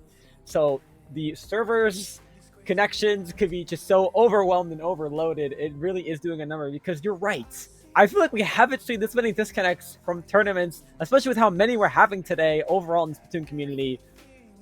Just so frequent. So frequent. Let's hope that whatever server technicians are going over in Japan can duct tape things together, can throw water on all the overheating hardware and try and get it to cool down. Something, anything, please. Let us put all our energy towards that. I do not believe we have a counter pick selected yet, but once we get that in, we will be talking about it for sure. What I feel like Minute might go for is probably not zones, but probably Rainmaker. I think that they feel like they could do well with the bamboo, getting those quick pops, and trying to snowball that forward, especially with something like a brush that can come in from the other side. Like maybe we'll see like a Rainmaker. I don't think Rainmaker Humpback is in the list, but something along those lines. It is? That is exactly what I'm expecting. Rainmaker Humpback, we have Mako Mart, Manta Maria, Undertow Spillway, and Crab Leg as our Rainmaker map pool list we're able to choose from. Rainmaker Humpback, a lot less water, just some skating jellies on the side. So that is a great opportunity and a great pick that they could choose from. Or even Mako Mart. Sure, you have the jelly kid stuck in a ball pit, but there's no water and there's a lot of opportunity for quick KOs. I feel like we haven't seen Rainmaker Mako Mart in a hot minute. I have not seen it in a long time, to be honest, but I do like it, especially with the checkpoint system. I feel like we're going to be seeing that. We're going to have to see what they decide. Again, trying to play to the strength of that bamboo. Trying to play to, play around. They're very fast. They're very overwhelming. I'm going to punch you and try and knock the lights out of you so that this whole entire thing goes dark. And get to the like a 20 push or a 10 push. So we'll see what they decide to do. In that situation, I don't know what Omniscient does, right? Do they play the Carbon? Do they continue to play this rapid sloshing machine that is just going to get dove on pretty easily? I don't think so. I think that what they have to do is figure out some different strategy, because I don't think it's going to work too well in those situations. Absolutely. I mean, it's gonna come down to a play of wits and trusting what you have to your advantage if you're able to apply it. Obviously, disconnects seems to be in Omniscient's favor, unfortunately. But like you said, maybe picking something that's a lot quicker, a lot faster, try to get things really moving, and a change of pace might be what either of these teams really could need to solidify either Omniscient one more win or Minute 2 more to bring it back. So, for now, we're going to see what happens. We have not gotten total confirmation just yet. Everybody is ready? Everybody's not ready. We're going to be thrown to a quick break. We will be right back here at Azurite Productions with Tropical Throwdown number 7. Stay tuned. Hello? It's me. Thanks again for taking my case. I didn't know what I was getting into, and I didn't think it was going to be that. I just needed the money. Like I said in our first meeting, my boyfriend Marcus has been acting strange. I gotta go to a meeting over the weekend, or Friday night to Saturday. He's irritable and distant. Frustrating thing in the entire planet.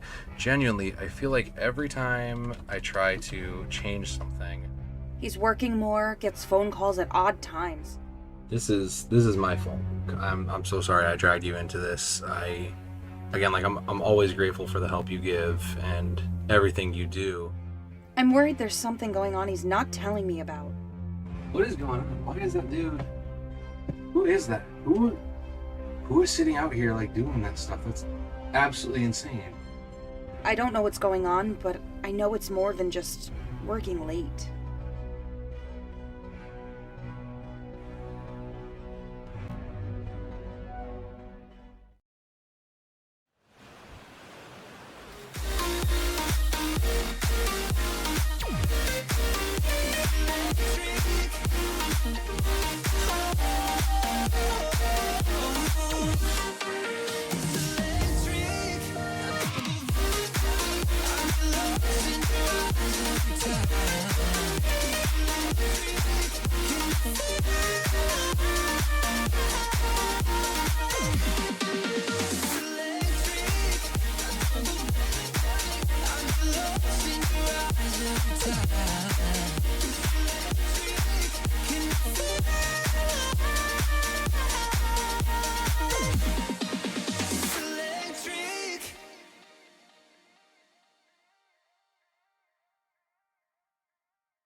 Just let me go.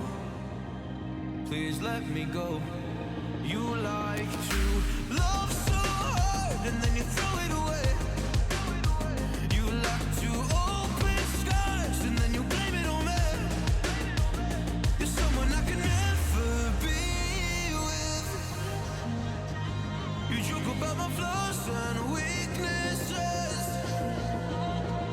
Why'd you love so hard and then just throw it away? You opened up my heart and just to close it on me. Don't blame it on me. Don't blame it on me. So don't you blame it on me.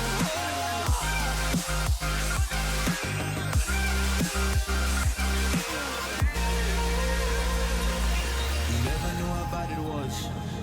Guess you never really cared because you said your parents never gave you hugs. And as a child you were never loved. You made me love so hard, but then you threw it away. You like to open scars and then you blame it on me. You're someone I can never be with. You joke about my flaws and weaknesses. Why'd you love so hard and then just throw it away? You opened up my heart and just to close it on me. Don't blame it on me. Don't you blame it on me. Open scars. You open all my scars and then you blame it on me. You're someone I can never be with. You joke about my flaws and weaknesses. So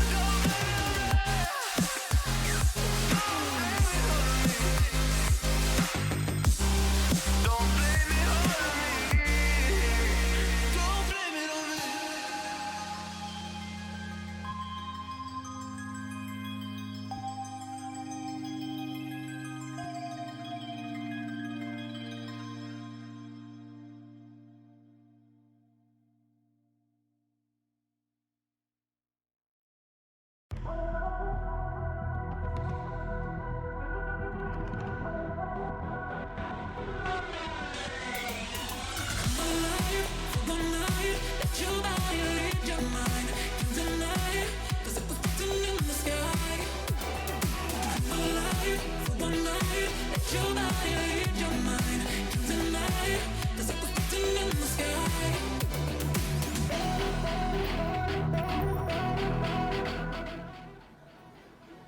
Hello, everybody. We are right back to it. Match is getting started right now. This is Minute versus Omniscient, the semifinals. A semifinal match for Tropical Throwdown number 7. You've got Pramato going back to a Splatling as we've got Inkblot Zones as the counter pick from Minute. And all right off the bat, both machines going down to separate players. Unfortunately, it wasn't a clean-off trade. We're going to see Omniscient take first full coverage of the zone, popping cooler to give himself a little bit of an advantage if they go down there. Back in 1 second. We see the dominant pressure being applied right now onto Minute. Great pick right now there on the Inkjet, but the Zuka finding 2, finding 3 for a trade. And Omniscient gets a full wipeout. They're wasting no time to secure this game. Oh, and Volti's up in the backfield trying to find a huge tackle for loss, but not able to do so. Rendrum is able to get on this bamboo back to try and get this pressure going. The whale's coming out as well as the cooler trying to apply any side pressure that they can. I'm not sure if they really wanted those to lock onto the player all the way on the side. They're going to try to get any picks down on they can, but that's going to be another complete wipeout. Magic, it's obliterated for these players. What are we witnessing? This is a 100-0 match. Wow. That was dominant. Quite honestly, that is the most dominant that Omniscient looked And I guess the ballpoint is really what sealed it. Pramano going exactly to what he needed to do. All in all, like, this is what I was expecting, right? Like, maybe this is what they were more practiced with, like, for the rest of the tournament, was really been dominant. And they were just trying to limit test, maybe try and figure out what to do against this bamboo, but it's just a ballpoint. It's just, let's just go with exactly what we think is going to work. I mean, it worked out extremely well. Like you said, just so prominently dominant. I mean, the only hold point was maybe at the beginning as well as there at the end to stop it from going to an immediate wipeout so quickly. KO so quickly, with the double wipeout coming out for Omniscient. Minute just, unfortunately having to take that painful loss, and that will be a knockout for them in this tournament, meaning that Omniscient has secured one of 2 spots for finals. Minute will be moving on to a 3rd place match, where they will be playing it for at least a little chunk of the prize pool for everybody on the team, but Omniscient is moving on to grand finals. They're going to be meeting, I believe... Okay, well, if Battlefy wants to actually load for me, then maybe I can tell you. Please Forfeit is going to be playing in the finals. We are going to be going to a very short break while we get that ready for you folks. Thank you so much for joining us here on the Azurite Productions channel. We will be right back with finals.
Hello, everybody.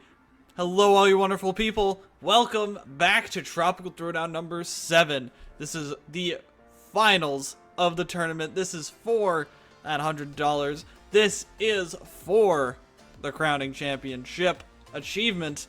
My name is Magic 8 Ball. I'm going to be casting all the action live right at you. Joined by me is One Glitched Cactus. Hello, hello, and Magic, thank you for the introduction. Could be more than happy to commentate today with you, as well as this grand final set that we have ready for us. Omniscient versus Please Forfeit. A great matchup indeed we're going to have for us today. Once again, I believe it is a best of 5. Who will take home the DoorDash money in order to have a great dinner tonight, as well as a win under their belt? Actually, I believe it's best of 7 for this grand final set, and we are hopping right into the action. The first game, Rainmaker Undertow, going to be the start. We got Zenith, Yoshel, Aloha, and Titali, and that is a very intriguing composition. Is that a vanilla splat charger? Is that the spirit of .Q? The spirit has risen and taken over. The vanilla scoped charger coming out from Omniscient, with the jet scorcher vanilla being taken out by Omniscient. The weapon selections here for this map are quite incredible. And right now, seeing to slightly play in favor for Please Forfeit, as they're able to get some solid picks going down, but not if Omniscient has some trades to answer with as well. The back, what a smart play to try to get to this first checkpoint to get filled up rather quickly. 2 players down for Omniscient. Please Forfeit with 3 players up for the bit of an advantage, and they're going to be checking it right away to this first left side checkpoint. They're really going to try and just burst this one through, knowing exactly the timing of that suction bomb to get it right past, knowing that they had enough time to get that Rainmaker to the pedestal, and a very important first break for Omniscient here, for Please Forfeit here, I believe. So, already, a team that we have not seen yet today, at least for us on stream, has shown that they are doing so well, even against a team of this caliber. But can they play defense? Defense is what it comes down to. Omniscient's going to secure the checkpoint of their own. It's a pretty well even match right now for players being up 4 on 4. Rainmaker's going to be picked up for Omniscient to get a slight lead, but it's not fully secured. We see the double back come out online as the Inkjet tries to help get one. Players going down with the Inkjet and Volti going down as well for a solid trade. And now it's going to be 2v2 on the map. Bubble is popped to try to supply more pressure. A great snipe there on the Zap player. And now it's Omniscient going to have to fall back and hold that mid pressure.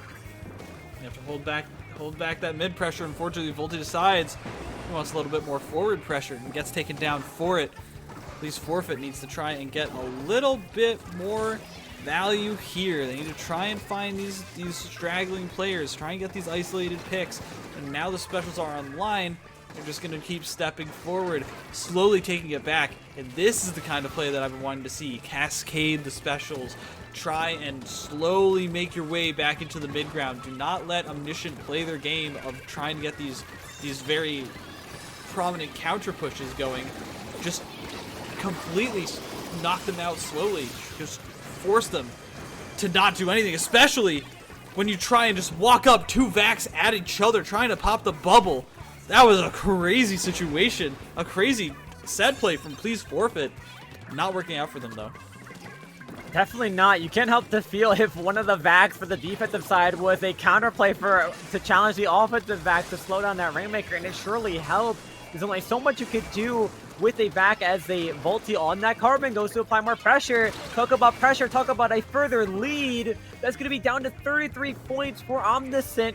And the last player being the Scorcher having to fall back to try to stay alive and not get pressured out. But look at Please Forfeit rushing forward, full speed ahead, going in to get some solid mid presence here in mid. Get these picks on the side when they can. Get a great combo on Volti. 2 players down, 3 for Please Forfeit. Rainmaker reset. This is a good looking opening.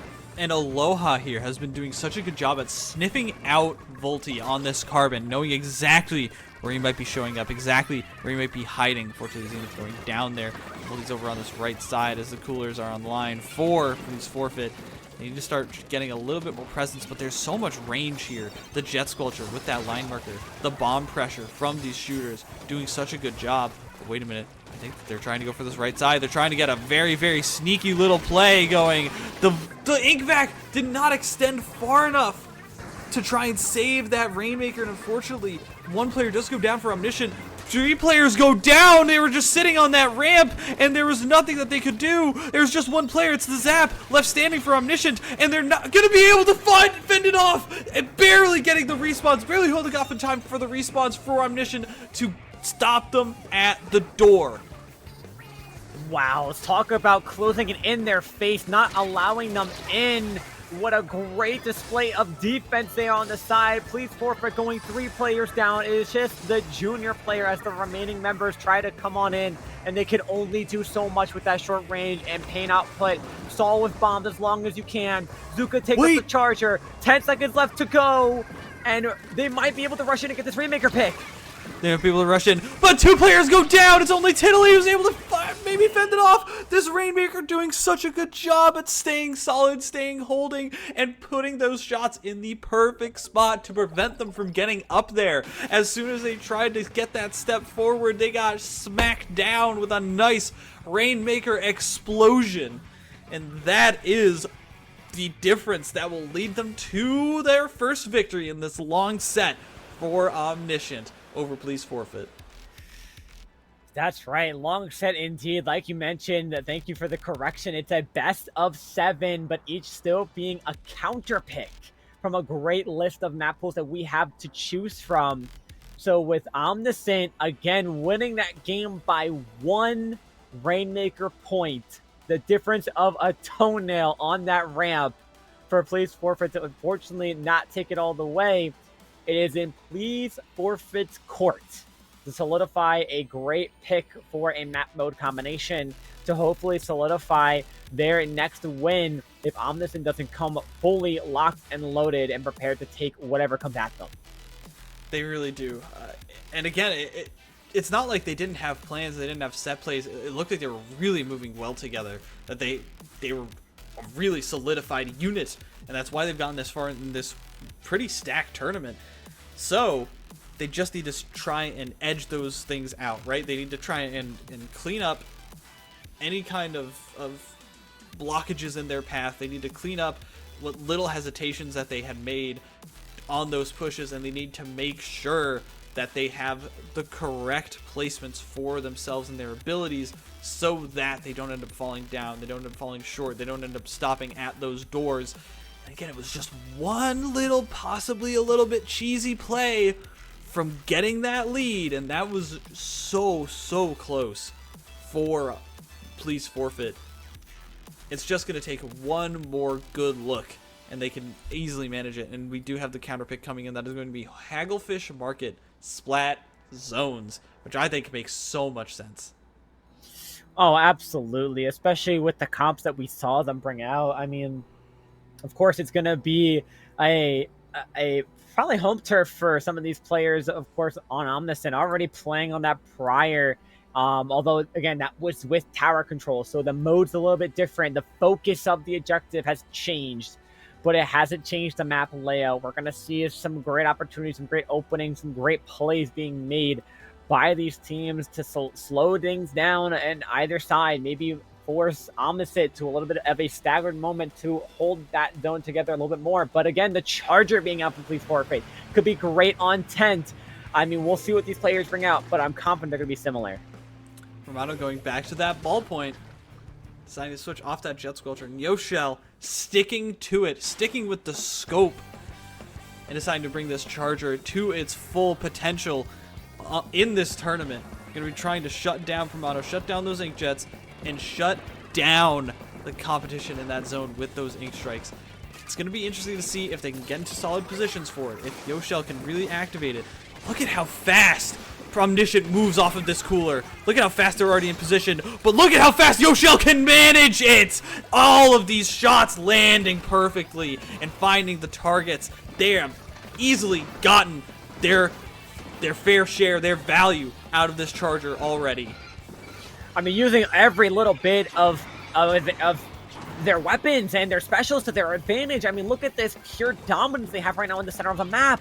Using their subs to get beautiful picks with pinches. The Ingot's going to be popped out from Omniscient to try to apply a little bit of side pressure. Zenith having to try to get away, but there was Aloha on the side to pick off Funny. There was their front Slayer Slosher going down. It is now related to a Volti on this machine here, going in for a side flank, but they're going to get called out right away. It's like these players of Please Forfeit just know where Omniscient's going to be at all times. It really does, and Volti is going to be trying to manage this on his lonesome, trying to find an opening, and maybe he's able to create one. Has the Zuka, trying to find Tiddly, and does, able to take down that Zap as well of Zenith on Please Forfeit, and that's going to be the lead for, at least the zone cap for Omniscient. And they're going to need it, and they're going to have to roll down these points as quick as they can. Volti get a solid pick on the side there, trying to get a pick on this Charger as the zone flips back over. So there goes that hole that they had for only so long. Volti, though, somehow managing to get one before going down.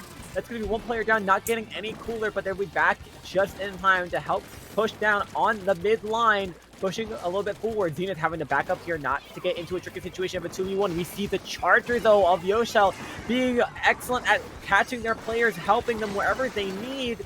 I mean, the coordination that these teams have right now is incredible. It really is.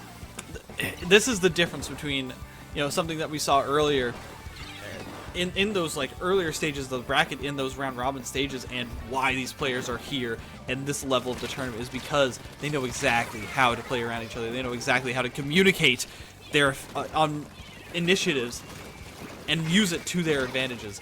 This is the difference. This is what we want to see, and this is what Please Forfeit has been executing so perfectly this game, and what Omniscient was executing so perfectly last game. It's just a matter of which one ends up being better, of which one is executed more precisely. And with 10 seconds left, they need to be very precise here on the side of Omniscient. 10 points counting down. The run for zone has to happen now. They're going to get a slide stall, but we didn't even see Volti came in from an off angle and flanked around to help get a complete delayed wipeout for Omniscient just when you thought it was over and that Forfeit was going to take this game. Here's Omniscient coming back in full swing with no penalty going down, just main points counting on the board. Please Forfeit has to build up some specials and get some great words do not work for me. Move forward and get the zone. I just want to say Yoshel knows exactly how to dodge Zukas up on that canopy area, on that glass rooftop. That was impressive, the kind of fancy footwork that we're seeing from Yoshel. And it's stuff like that that ends up getting that pick on Pramano, who has been such a menace on this ballpoint. Look at how he's playing up. This Charger is instilling in me confidence that this weapon could still be present, could still be meta, even. It's crazy to see what the weapon does in the right hands, and Yoshel is no stranger to that. I mean, trying to get such of these close picks, somehow evading all of those shots and able to jump out. It's just in the nick of time. I mean, with 50 seconds left on the clock, here comes Funny with the Zuka, trying to find a pick on one, will not find any. The Inkjet pops out to get a pick on Aloha. This could be 2 players down for Please Forfeit. Omniscient now, penalty over, counting down some solid real points. And now, special advantage is in place for Please Forfeit. The Zuka comes out to try to stop out Yoshio, but the great placement of that wall was only temporary. Zuka getting a collat, getting 2 down. 30 seconds left to go. Lead might switch over for Omniscient. There's the bubble that's able to hold the pain, but it's not enough. So much pain coming on the side of Omniscient, but it's not enough to fend off. There's going to be a little bit of time and then overtime for Please Forfeit to try and secure this, but there's a ballpoint with an Inkjet who's taking down one. Zenith is out of position. It's just Yoshel in this zone, and there's a whole lot of Omniscient members climbing forward. That's going to be the victory. That's going to be Please Forfeit down 0-2 in this best of 7, and they really need to start getting these last second plays to start working out for them, because oh my goodness, that was so close again. Gonna have a heart attack by the end of this set. The amount of just the clutch factor Omniscient has placed twice on display for us so far in this set has been scarily close. Every turn you think they're over and out, but they pull something out of their pocket like a magician with an infinite looped hat. It just every time they surprise you with something new, some kind of play that you just don't see right away, and look back and are just amazed at what they're able to pull out against Please Forfeit to solidify a lead to a win push. Just incredible. Incredible is right. The fact that Zuka shot landed exactly correctly, when the whole point of those trip strikes was to prevent those Zukas from sitting on zone and pushing them out and being at range, they either forced them to go back or forward. Just one last shot sent forward and got the two most important players on that team. How much more storybook can you get? That was perfect. That was an insane level shot, and it's that kind of play that, again, separates the good from the great. You said it best. It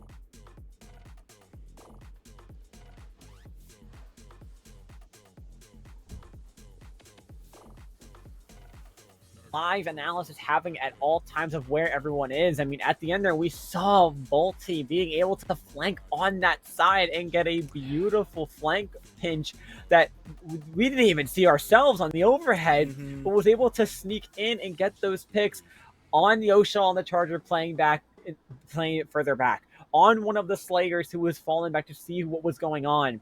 I mean, it's just these plays and just using your experience to your advantage and just understandings of this game and what you're able to understand quickly about the enemy team to be able to pull out all of these stops. We're going to have to get another counter pick. We could go right back, probably, to that Splat Zones Hagglefish, and we might go back to Zones, period. But I don't know.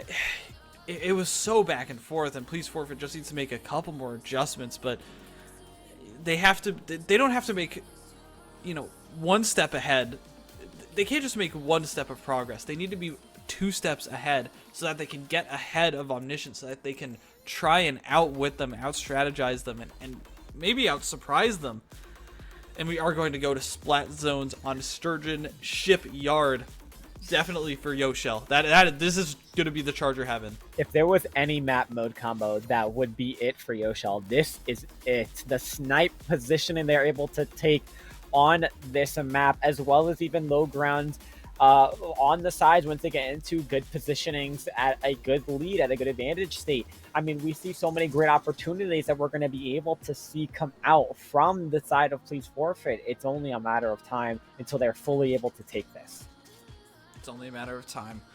We'll see if they can manage it this time. We're going to see if there's any kind of differences in play style that they need to make, right? Like maybe they're overextending too much. Maybe they're identifying that the fact that these coolers aren't as explosive as we saw from Omniscient, right? And maybe that's the kind of difference that they need to start making is like you said, that speed, that quickness in their analysis that can make them go from, oh, we are making a push, to, oh, we're threatening to knock them out right now. Yeah, and it's all about finding that time to flip that switch correctly, so like you said, you don't overextend and lose your advantage that you had. But we're going to see Volty back again on the Carbon. We're going to see the Rapid Blaster Deco from Promano making a nice return as well. And on the side of Please Forfeit, there is a couple we saw tried and true before. Not much changed. Yoshel already looking for a solid pick on the side, getting Volty right away. But the Rapid Blaster Pro Deco, the one with line marker and whale, is what we're going to be seeing from Promano. And it's going to be doing a lot of work already and can easily try and threaten Yoshel up on those high grounds, up around those corners that he likes to peek out of. And if the members of Omniscient can at least protect him for a little bit, they can do fine. But it looks like that's not going to happen. Yoshel was able to collapse as Aloha was trying to distract them and easily set them up. Another collateral from Yoshel! My goodness, this man is the future! Wasted no time pushing up, taking any opportunity they saw to get a great angle at these players, and it looks like Yoshel is just spawn camping right now on Omniscient, just applying so much crazy pressure. The front line's going in, unfortunately getting picked off. There goes down Yoshel. The inject pops to slow down the momentum just a little bit. It's going to be a delayed wipe. The bubble from Totally being picked off here to slow down any momentum, to hold the zone for the players of Please Forfeit to come back, but it's not going to be enough. Not going to be enough. The cap is going to switch over to Omniscient's favor, Please Forfeit is going to have to back up and prevent Yoshell from getting sharked by this Carbon. As funny as over on this far right side, already Omniscient is in these crazy positions to really threaten the members of Please Forfeit as they try and come back into the map. And you already see Shark is Zenith by Volty with that Carbon, with that Ninja Squid. Tally following suit after, and it is only after Yoshell gets this pick onto Volty can they feel even a little bit more comfortable about getting back to this zone. They'll pop their specials on that zone to come on back as well and get a solid recap to hold this a little bit further. Every time they're able to get these picks on the slaves, especially Volty, Please Forfeit is in comfortable positioning in good hands. But until they get them down just like there, they're able to really collapse now on the members of Omniscient. And just like that, 2 players down. One goes down to a bomb in mid. We're going to see trade-offs on the left side of the map here as now the players have returned. The Zuka comes out. Bunny gets another pick on 1. And this zone is going to flip right back over for Omniscient.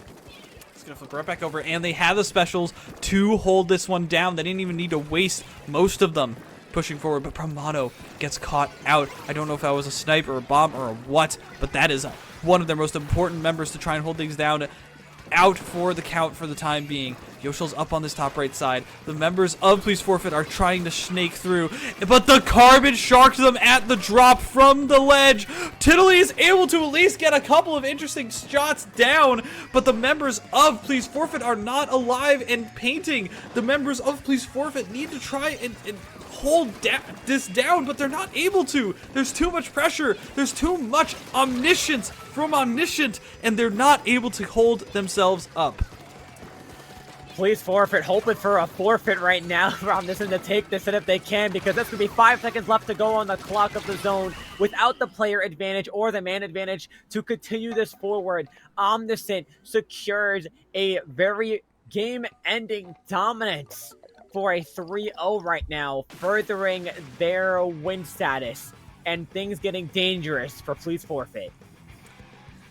Dangerous is right, because as good as they looked during the majority of that game, they really did not feel confident on that last breakout. It felt like they were trying to get a couple of drops on that right side, which is not where you want to be, right? It's a very, very linear hallway up on this raised platform that is so easy to shark from. And you saw it too. This is what I was talking about with the whole, oh, we're going to go for one big knockout punch. And then Omniscient and what we saw earlier from Strike Fox, this is exactly what they were doing. They were sharking them. They were preventing them from getting into those positions. When they tried to blast everything forward onto the objective, they were waiting on the sides in these off angles, trying to just force these isolated encounters with these weapons that are very good at them, with players that are very mechanically savvy, and there's just not a lot that you can do in that situation. They were just completely caught out by Volty every single time they wanted to try and make a step forward. And even when they would get Volty down, right? Because we saw Yoshell get some pretty amazing picks on Volty, and their positioning they were able to take, it was at just really struggling time. It was when they were needing to come back and at least challenge zone because of how fast-paced and dominant and quick they were being to Please Forfeit. I mean, some of those players weren't even up at the time like their Slayers to go in and paint that zone. Yeah, getting Volty down was a great pick and exactly what you needed, but the timing was not there. It was at the unfortunate times when their players would go down to trades or get picked off by getting comboed with either 2v1 picks or bombs or you name it. It was just very unfortunate timing, and that's what they're going to need to hopefully take what now has to become a reverse sweep, because Omniscient, one game away from taking it all. Please Forfeit has to flip that last switch that they might need to turn this around. They saw it through each of these games, states where they were in winning status. They had what they needed. They just need to put it all together, and it needs to happen now. I also really appreciate that you are using the term reverse sweep correctly. Thank you. I appreciate that immensely, because a lot of people don't know what it means. So, Please Forfeit has to open that closet door. They need to start that process now. I don't know. Do they have anything else up their sleeve? Can Aloha pull out some different pick that is going to be able to not trade out and get more clean picks? Can Tilly start really putting on the pressure with this junior? It's gonna come down to whether or not these players can really push themselves. I don't know if they're gonna be here for it. We're gonna have to see what they can do. And it all starts with how these last 2 games have went, and that's with a counter pick. And we do have some great counter pick options. Once again, everything is on the table. They have yet to win a match, so they can go back to spot zones if they dare wish. We could see a return to tower control, Rainmaker, Clam Blitz. So many good combinations that we have here, some that we don't see often enough or have only seen because of Looty season, and the map pools are quite the map pools. But they have to find an option that they know they can at least secure 1 win in to apply just a little bit of that scary pressure that, hey, either that map helped us win or we're applying enough pressure on you that this is our turnaround, that you need to start being more strategic with your own counter picks if we dare go past this game 4. I just got word of the counter pick. Rainmaker Manta? What? Okay. Okay, let's think about this. Okay. Charger's good here. Charger is good here. Tri-Slosher. Tri-Slosher is very good here. Junior? Zap? I mean, they're good anywhere. And the bubble can really protect them during those long hallways and street, right? They have like the over-the-top coverage, you know what I mean? Yeah, exactly. So, I see it. Do I believe in it? Maybe. Maybe. I want them to prove me wrong.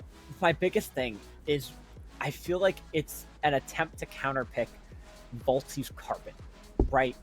We've seen what Volti could do with that Carbon here, but could this be the switch up for Volti to go towards Machine? Because Neo is also a great pick here.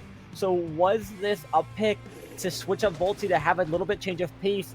No. Obviously not. Volti knows what's going to work, and we do see the Jets going to return, but Zenith on the Wiper returns as well. I like that. I like that so much. That is exactly the difference that they need here. Abandon the cooler. It's not the craziest thing in the world.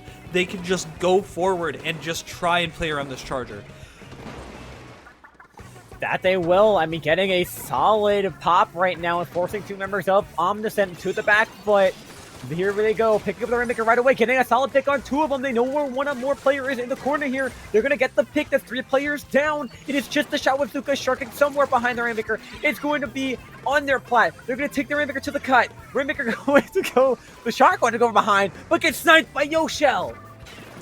My goodness. Already we're seeing exactly the strategy coming through. The ideas that were present in that team meeting already coming to fruition. This is the difference maker, right? Now, this is where things start to get hazy, is in this first minute. Cooler teams need to be really, really careful. Non-cooler teams need to be really careful against cooler teams because they can just keep their momentum going. If these staggers start getting really, really bad, then it's going to be worse for weather. But if these players can keep getting jumps, can keep getting back into mid, if Yoshell can stay in these safe positions, and they can just hold things down, like here, where Aloha was able to jump in and get 2, and Zenith is able to dive forward, this is how you're able to counter the cooler. They have to keep this type of playstyle up repeatedly as Yoshell gets a dominant flick snipe on Ash there to stop that flank from going any further. They get another pick stopping Volte from moving forward. It's going to just pick up the Rainmaker. That's going to be 3 players back, but Yoshell, oh my goodness! What is going on? How is that allowed? That's insanity! All just 4 quick ones, and he's already trying to go for more. He's in positions every time that Omniscient can't get to that are exactly where he needs to be. This is good Charger play. If you want to be a Charger player who's even close to this level of skill, you have to be watching this game right now. But is Volti gonna find it? No, Zenith is able to get it through. What is happening? Omniscient looking like they're lost in this sauce that is Please Forfeit's crazy new composition. I have a loss for words. Zenith going and getting the pick. That's a full wipeout, and that's going to be a solidified full KO for Please Forfeit. That was so different. That was such a different game. Omniscient has looked so dominant for whatever set we have seen them in, or at least has made it look close and competitive when they've gone down. But this, that was absolute domination. That was a whole different Please Forfeit. I don't know what we saw before, but it's gone.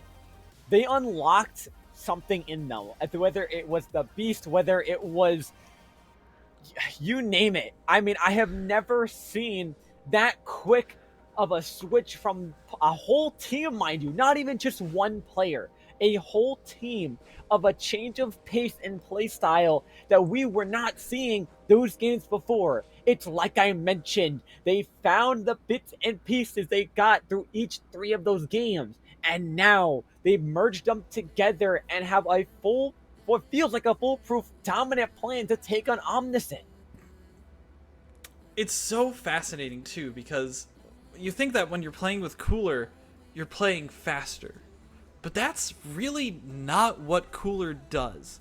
Cooler is actually about playing slower and then bursting forward and then coming back quickly so that you're in an even more solid defensive position.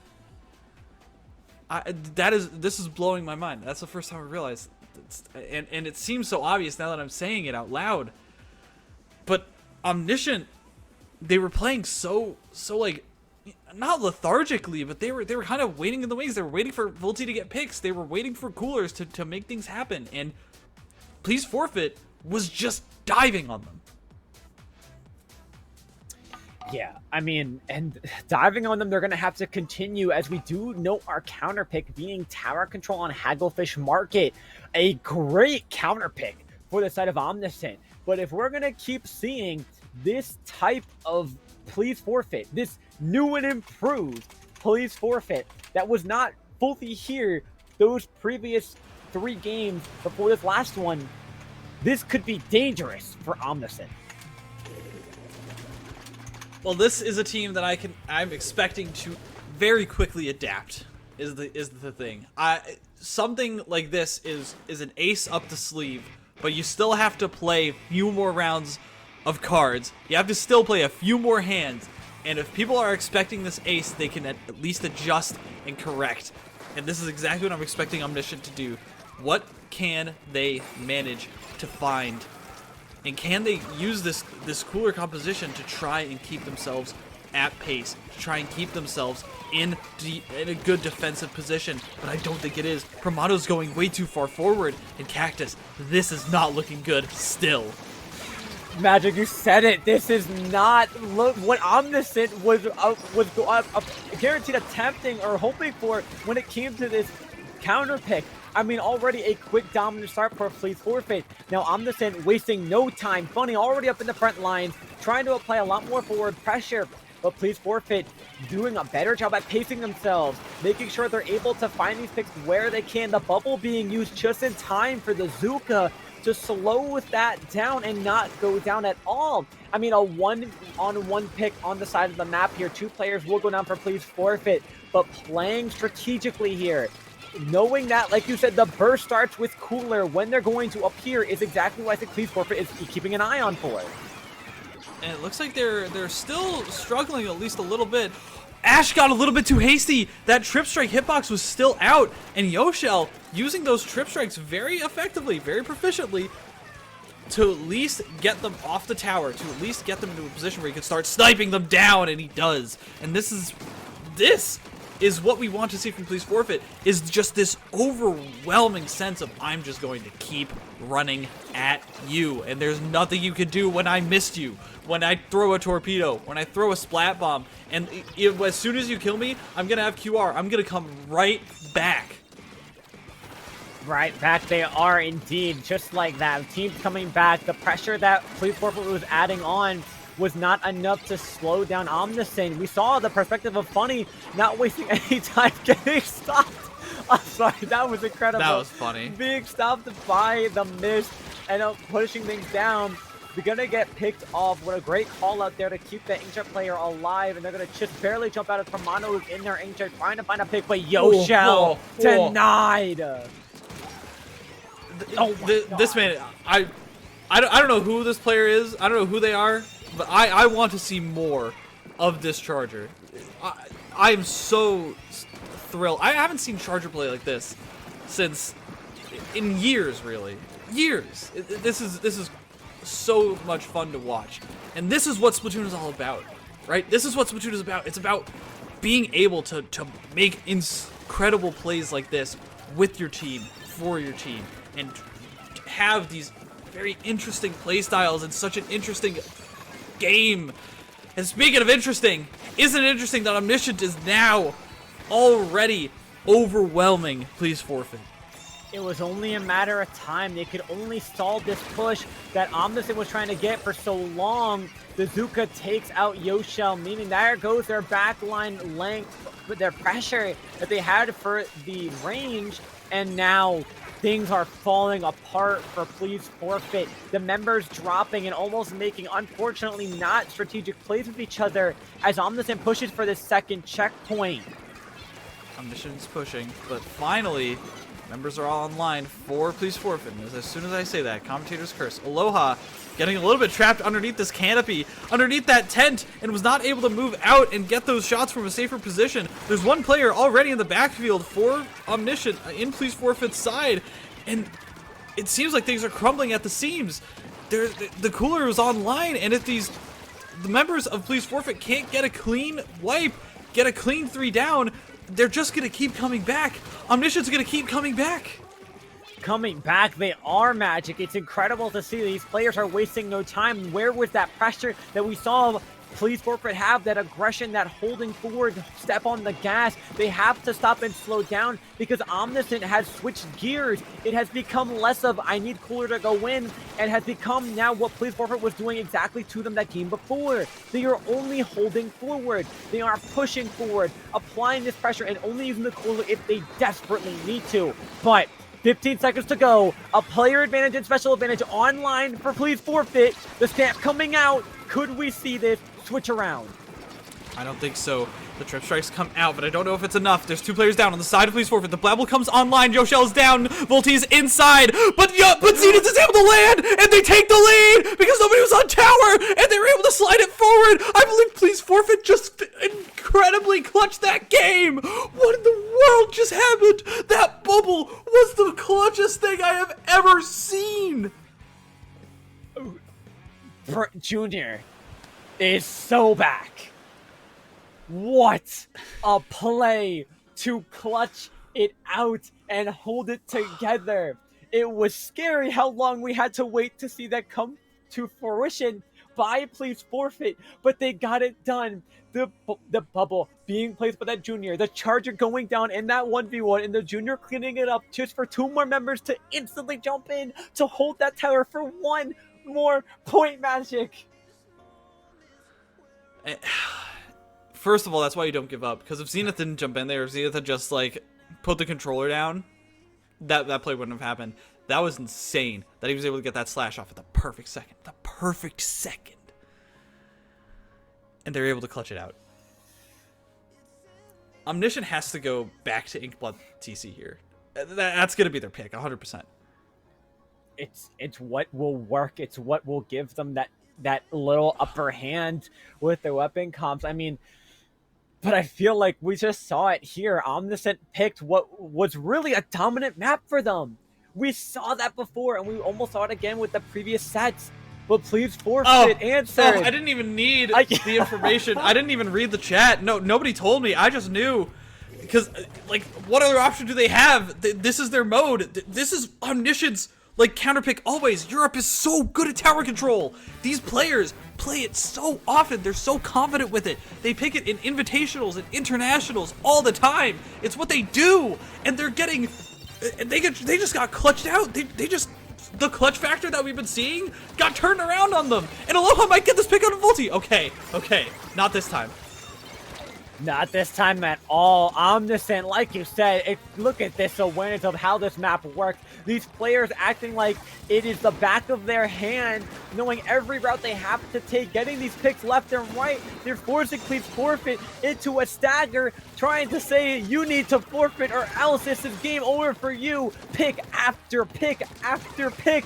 Oh my goodness, Funny gets a solid another one as Yoshel barely clutches a double before going down. This tower magic's at the last checkpoint already. This tower's at the last checkpoint, and the torpedo is able to distract Ash for the time being. And Zenith is really the difference maker here. Zenith needs to be this playmaker and needs to start getting these clean picks every single time. That is the weapon that can really start chaining these momentum changes.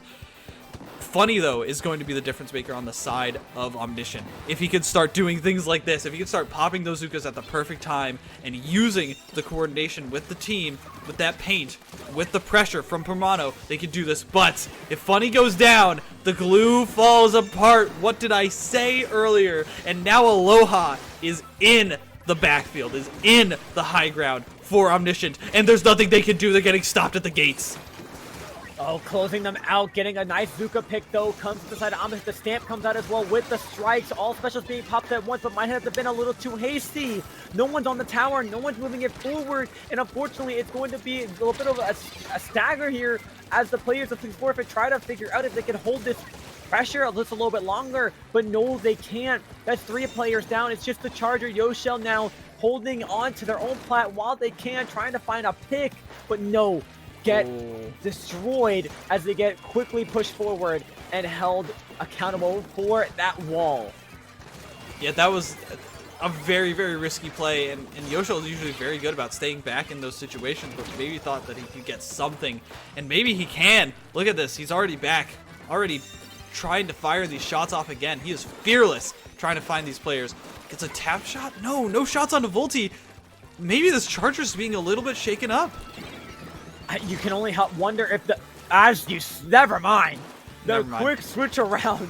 Just need to get Zuka in the face and unfortunately go down. It's gonna be Please Forfeit trying to push this tower a little forward, as now Omniscient has to force to reset, which might be the smart play here. They're able to try to hold their bats as long as they can, while Please Forfeit has 2 specials online. The bubble on tower to hold this a little bit more pressure. The Inkjet kind of getting a little bit stuck there, trying to find a pick on the top if they can. Gonna get the pick on Volti. Volti's gonna try to get down. It's going to be a solid pick. Wait! It's Funny on the shot. Things are turning around for Please Forfeit.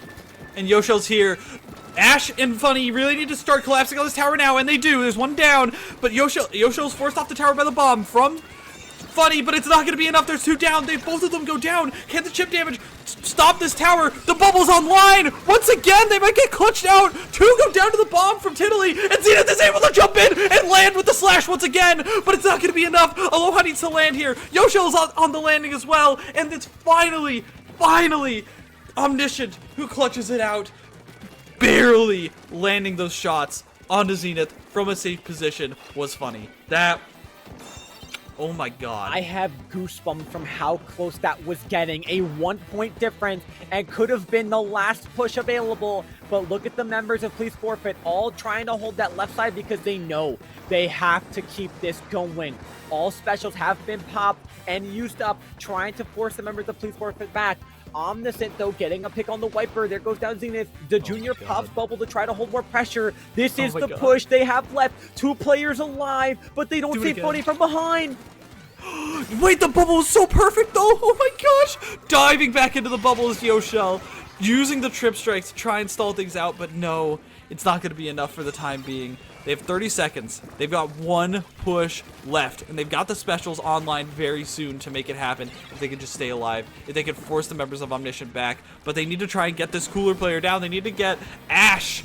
They need to try and find the pick before the cooler lands so that they can get a clean hold. But I don't think it's going to happen. This is already 10 seconds down. The bubble's already been popped, so there's no chance of that being the clutch factor. The stamp comes through. Might be there for bats. The cooler's online. 1 for 1. Please forfeit needs to try and land a beautiful shot from Funny, able to land Yoshell, and now the second one from Volty, able to get the second player on tower, and that is Omniscient, cleaning things up in their play, clutching things out when it mattered, and getting that sweet, sweet prize money to be the champion of Tropical Throwdown. What a great display by Omniscient, and the fist bump to end it off, so well deserved. What great gameplay that entire time, not letting off on the gas for even a second. At all times, forcing that tower, forcing the players of Please Forfeit into uncomfortable positions and make them have to second guess everything they were trying to put at themselves. I mean, it was a great array, and of course, a great job to Please Forfeit. I mean, coming back, getting 2 games, almost solidifying a third for a Game 7. Just truly, truly incredible. And I wish they had gone for this style sooner in the set, instead of trying to force the cooler, instead of trying to just, like, put Zenith on Zap. Like, imagine if those 3 games had gone this way as well, instead of being, like, Omniscient being very, very dominant. Just imagine what kind of set this would have been. Which is unfortunate when you think about it, but it's also impressive that they made this adjustment in the middle of the set.